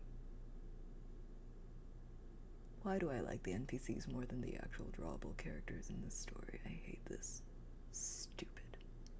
Like, these people are supposed to be the most dedicated, driven, most, like, it is a part of their personalities to be the most driven, most goal-setting, far-reaching people on this entire planet. And if I do not find any of them fascinating, and I find the characters on the side more compelling, what kind of writing is this? You love mountain, right? That's your Arcanite's Oshi. No. Favorite food. I like making my own veg.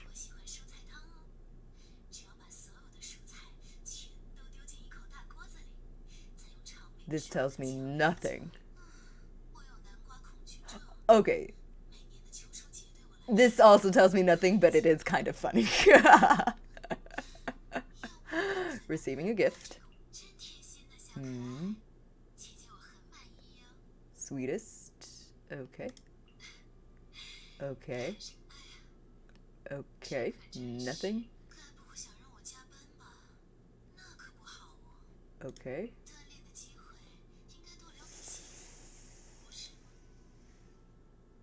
Zhongli's Salt Arc is my favorite gacha story, I think. You mean all of the people who tried to pull for Grandpa and then got Chi-Chi instead? I actually don't know anything about that. I was not playing Genshin back then. Okay, here, see, okay, I'm gonna... Alright, here's the main problem here. By the time I got to the end of Kaya's voice line, I had this much, like, in terms of just, you know, just regular thoughts. Things that, like, I found kind of funny. Things that I found compelling. Things that are like, oh, this is something that strikes me as interesting. This is how much I had for Kaya.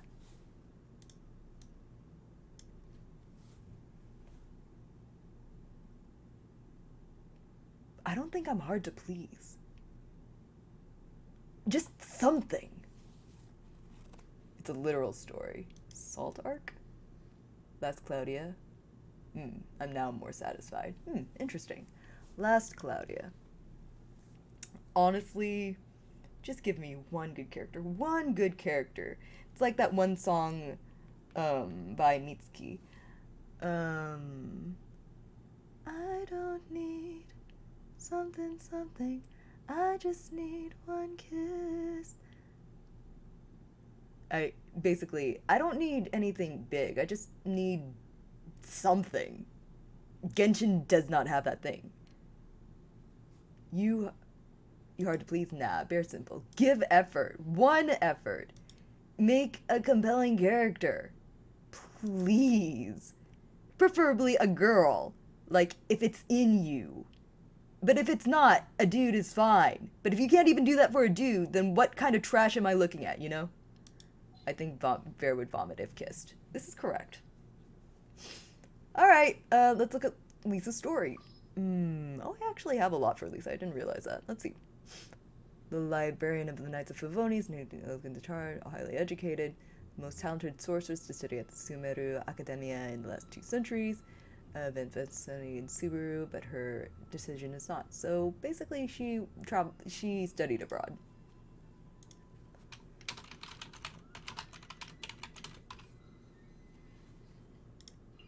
Lisa's task was managing and maintaining the vast collection of books in the Knights of Favonius library, as well as ensuring that their potions are always fully stocked. Is returning like a lion's book in and out. Got whether she's really a... Alright. Cool. Alright.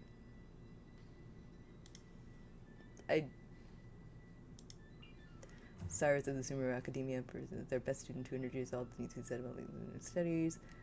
Again, the problem of being told about everything that a character can do, and then none of that appearing in the actual fucking story that she is a very large part of,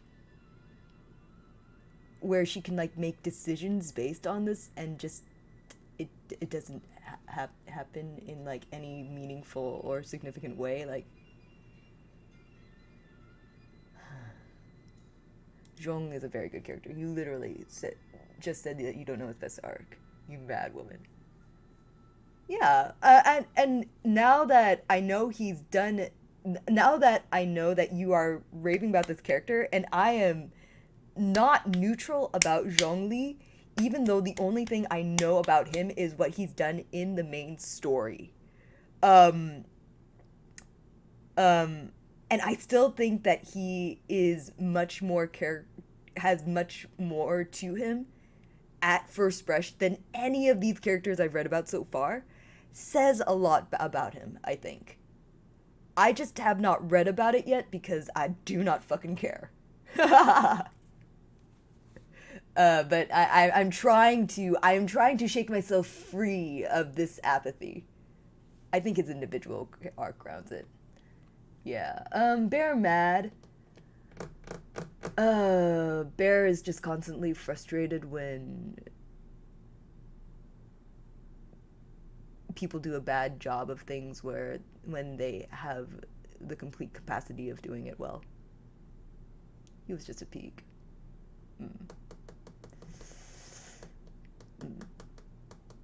Like, I don't think I'm actually mad because that would make Genshin special in all of its flaws. It really isn't. It's just another flawed thing in a bunch of things, in a sea of things that's already flawed. And I don't mind when something I consumed is flawed because it's rare that something is perfect. I just want one thing to like about it, and I'm searching. I am actually genuinely searching, and I'm not finding it, and I guess I'm just frustrated. Rare critical writing skills are very advanced compared to others, so lack of writing skills are annoying. Yeah, I would say that, yeah. I wouldn't say that my actual writing skills, I appreciate you thinking that my writing skills are advanced, but you haven't actually seen any of my writing.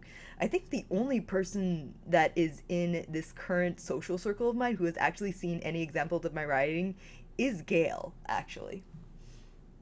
So you could ask Gale and see if he thinks that I'm a good writer. But, yeah, I'm just very critical. My opinion of Genshin is that it's a well-balanced gacha. That's fair.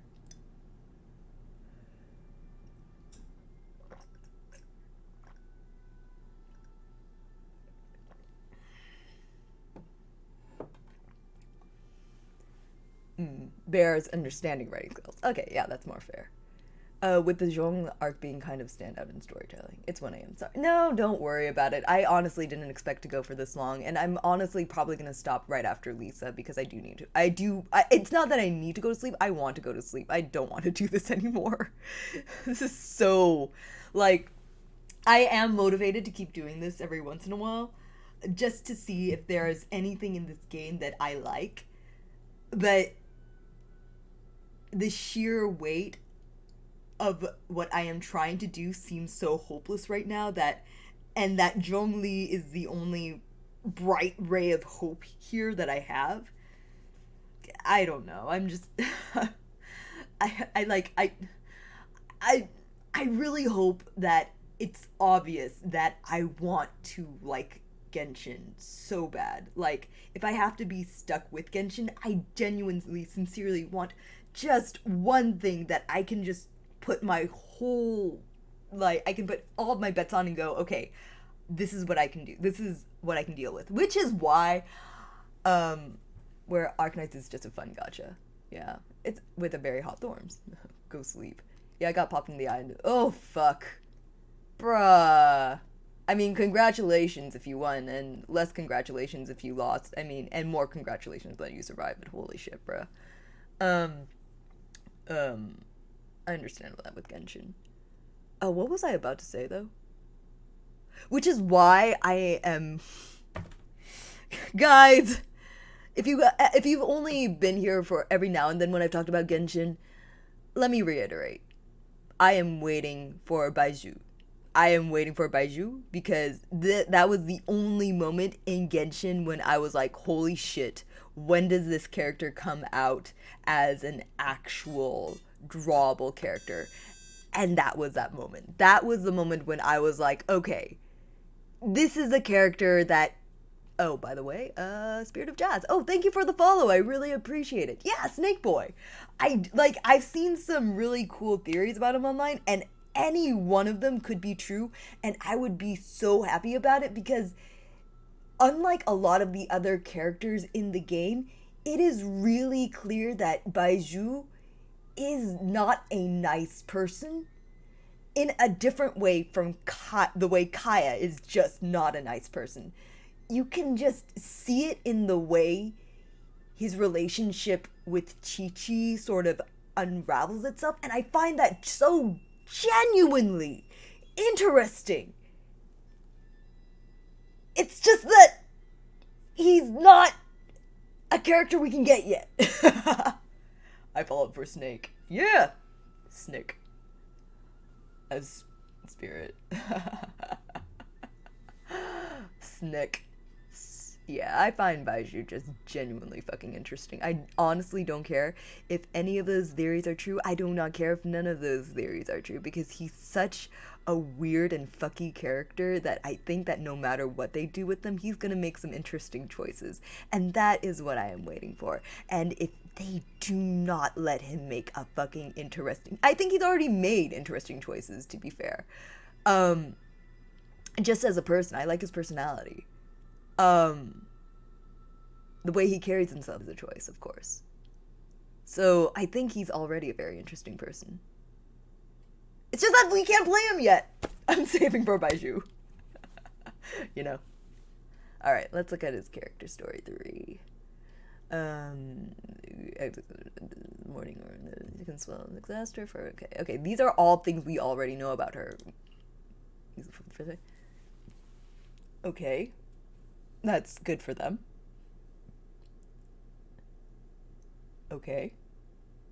So she's just One-san Shikamaru. Okay.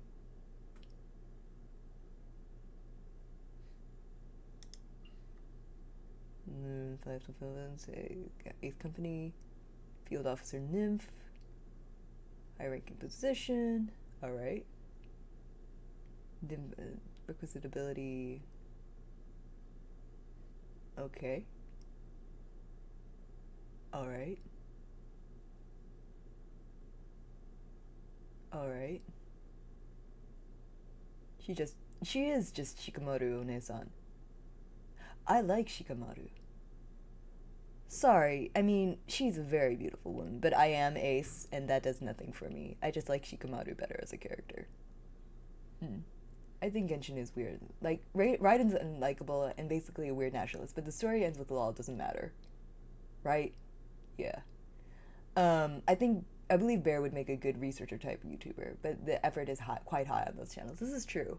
I think that there was a very long moment in my life, a period of my life when I thought I would be making video essays, but I never wanted to show my face. My voice actor didn't want to show their face. VTubing pretty much took care of that. Again, I would love to do, like, video content in the realm of going into deep dives about things I care about. It's just not in the cards right now. Yeah. Like, she has feelings too. Okay. So? I don't know. Again, I think it just might be the fact that I am Ace, but half of the marketing for these characters just does not do anything for me. Like I said, the only characters that I feel as though had compelling enough designs that I was like, if I don't get these characters, I'll probably lose interest in this game, literally were Sara and Yunjin. And luckily I got Yunjin pretty early. Everybody else is just, they're there. Bear cares about trash. This joke. What do I care about? Me. I care about me.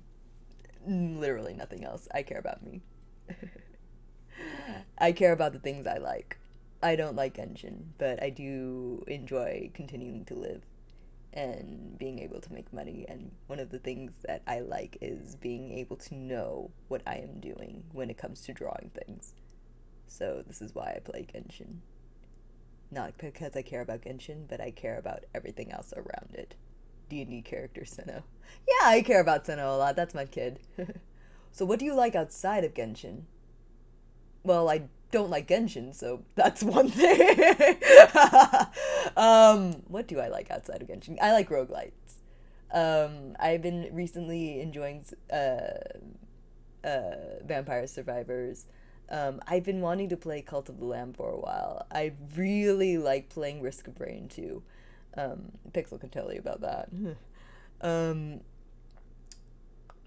I guess, I mean, if you were if you were on my stream, I don't know, 4 or 5 days ago, you will see that I promised to play The Witness for a very short time, and I ended up playing it for 7 hours. I like puzzle games.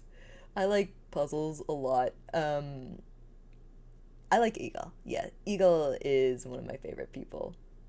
Yeah, my friend. Eagle is one of my good interns. Roguelites or roguelites? Both roguelikes are harder for me. Roguelites are easier for me. So, uh, before I started streaming, I used to play a lot of Slay the Spire. And I played it once on stream, but it's mostly a for me sort of game. The Witness is fun. I really enjoyed it. Again, I played for 7 hours straight. The only other game I think that has beaten how long I intended to play it, but then I played it for a little bit longer than necessary was Inscription. So I like those kinds of games. Those are the kinds of things I like. I very much like roguelites. Um, let's see. What's other thing? What is a non-video game thing I like? I mean, I like plenty of things. Hmm. Well, I draw. I'm an artist. So I enjoy the act of drawing. I often don't feel comfortable if I haven't drawn. I love to read. I really, really love reading. Um,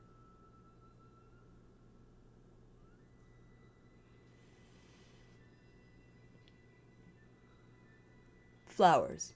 I like flowers. I like flowers quite a bit. I like growing things, actually, in general. I think that in the future I'd like a garden. It's not really in the cards right now, but I would like a garden someday. I like making things. Hmm. Yeah, that's a pretty good short list of things that I like. Karaoke. Yeah, I like to sing. I wouldn't say that it's my number one favorite thing, but it's very hard to get me to stop singing. Favorite books? Madge. Okay, favorite books. Actually, let me go ahead and finish up Lisa right now and give her a rating, and then we'll go into that conversation. Purpose-built cauldron. We're 2 full weeks and we're... Okay. Okay. Okay.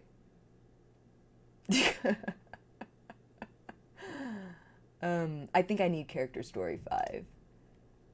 Um, I can't judge her because I don't have all of her story, so I don't think I can say whether or not I have enough information for a final verdict. Not enough information, but info.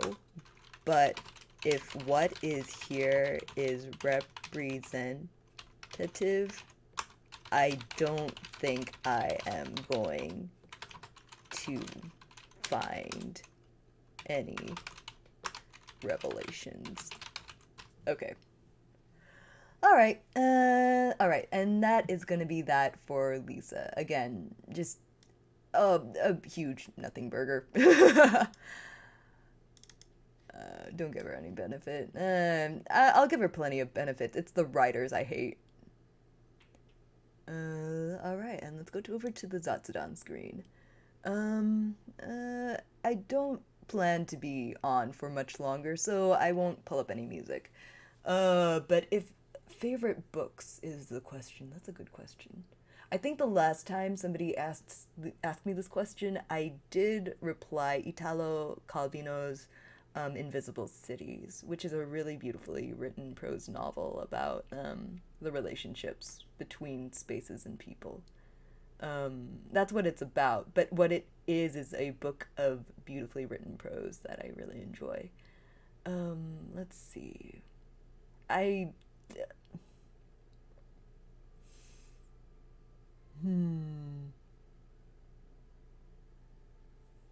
When it comes to, I guess, more popular books, I don't think I've read many popular books that are popular amongst like fandom spaces. I mean, I've read Harry Potter and such and so on. I think one of my favorite books is The Little Prince by Antoine de Saint-Exupéry. Yeah, yeah, yeah. That's probably one of my favorite books. The Little Prince. Um,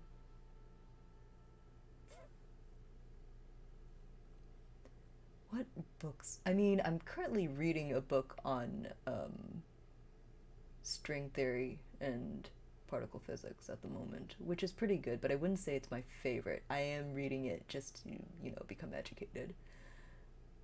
Mm, favorite books.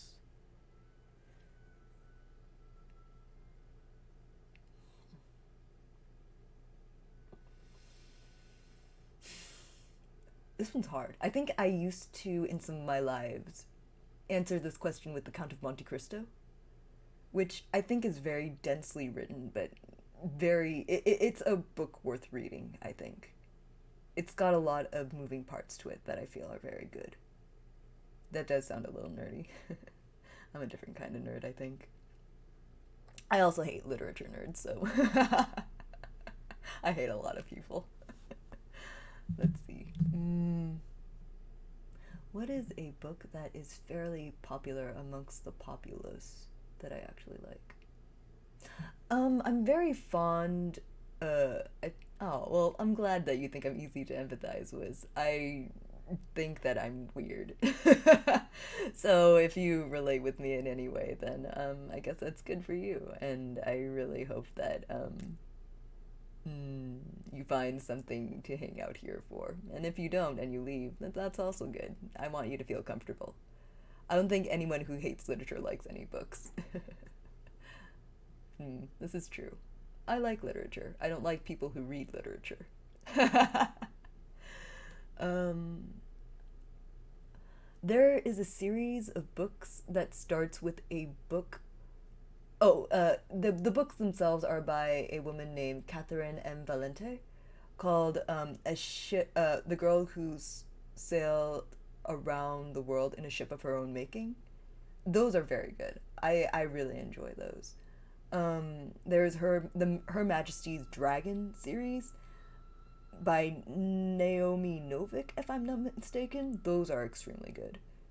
Oh, and there was this one series of books that was really interestingly written because the writer um, made the culture in which the book was written a culture where only the woman pronoun was not only used but was used primarily over other pronouns. So they had to get used to the idea of not only there being a male gender but a completely separate male pronoun to use.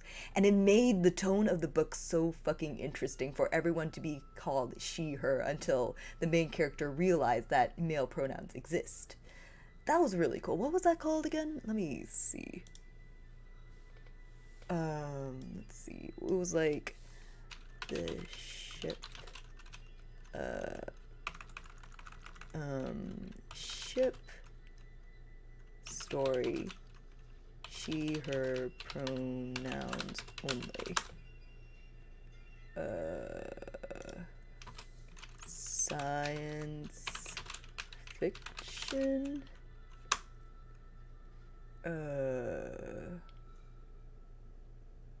Let me let me actually look for it because it's on my shelves right now. I'll be right back. I'm just already very mad about pronouns existing. Ayo! Same. Be right back. Maybe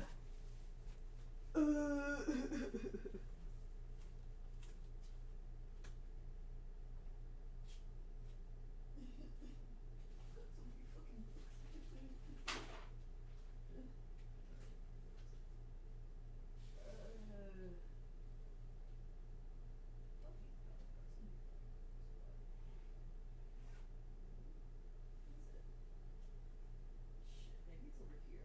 I have so many bookshelves here. I collect books in my little dumpster, so a lot of the times I'm just digging around for books half the time of me being alive and breathing. Just books everywhere. Here, I just made my books completely inaccessible. What the fuck? Is it over? Ah! Sorry, give me like one more second. To see if I put it over here. Oh, The Girl Who Circumnavigated Fairyland in a Ship of Her Own Making. That's the one by Catherine M. Valente. Okay, where's the other one though? Hello? Oh yeah, and I also read a lot of Lord of the Rings. I wouldn't say that they're my favorite books anymore. Oh, here it is. I found it. Good. I wouldn't say that. I would not say. Okay, I'm gonna stop yelling. I'm gonna get back over there just to make sure that you guys can fucking hear me.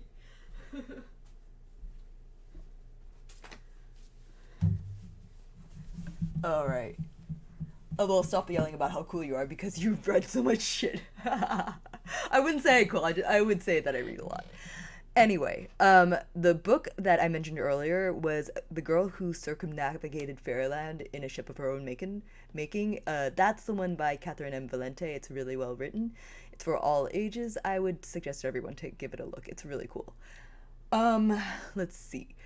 The book that I was looking for is the Ancillary Ship series by Anne Leckie. And again, it's really interestingly written because once again, the ships was made the main character was made in a culture where everybody referred to each other with the female pronoun. And the default for everybody for those people was just female. So it just gives a very interesting tone to the entire book. And it's very consistent, but also just very strange. And I do enjoy it. I love it a lot. And as you could hear me yelling from the other room, I read way more of The Lord of the Rings than I probably should have. I know way more about The Lord of the Rings than I probably should know. But yeah, I read a lot of The Lord of the Rings. So yeah, I am into some of that nerd shit, I guess. But in the end, all that describes about me is that I'm just somebody who likes reading a lot. And I guess that just gives me certain tastes, or it makes me think about the things that I enjoy when I come to a work of fiction. So when I struggle as hard as I do with games like Genshin Impact to find exactly one thing that I like, it concerns me, you know? I forgive you for reading so many Lord of the Rings. Yeah, I read every single Lord of the Rings, including The Lord and of and The Ring, which was a pretty okay movie. I think I like Noroi better. Anyway, yeah. We can have book recommendation streams later, but for right now, I think the stream is over. I'm done with Genshin for tonight. And I am done streaming for tonight. Tomorrow I will be streaming. It is a guerrilla stream, so I don't know exactly what time I will be streaming, but I will have to stop by the end of the day because I did get scheduled for some last minute work. So I cannot marathon stream tomorrow, no. But I will be streaming quite a bit tomorrow. So you can expect that at some point fairly early in the day to fairly late in the day. We'll see when that is exactly. But yeah, I think that's all I've got to announce. The rest of my schedule is on my Twitter. You can go ahead and check that out if you like, and if you don't like, then don't. Once again, I have been Gomiya. I am and continue to be a bear. And thanks for coming by. I hope you enjoyed yourself. And if you're watching the VOD for this, I hope you enjoyed me complaining about things that literally don't matter because fiction is not real, but, if you enjoyed yourself because I said or did something amusing, then that's the least I can ask for. Thanks for streaming tonight, and thinking about literature helps when it comes to game narratives. Yeah, they're not the same thing, they're not one-to-one. I can talk about game narratives all night, but I sleep needed. So take care, and until then, I hope you have a wonderful night. Um, yeah, see you tomorrow. And if I don't see you tomorrow, or see you never, I hope you have a great rest of whatever time period we have until we see each other again. Take care. Bye bye now.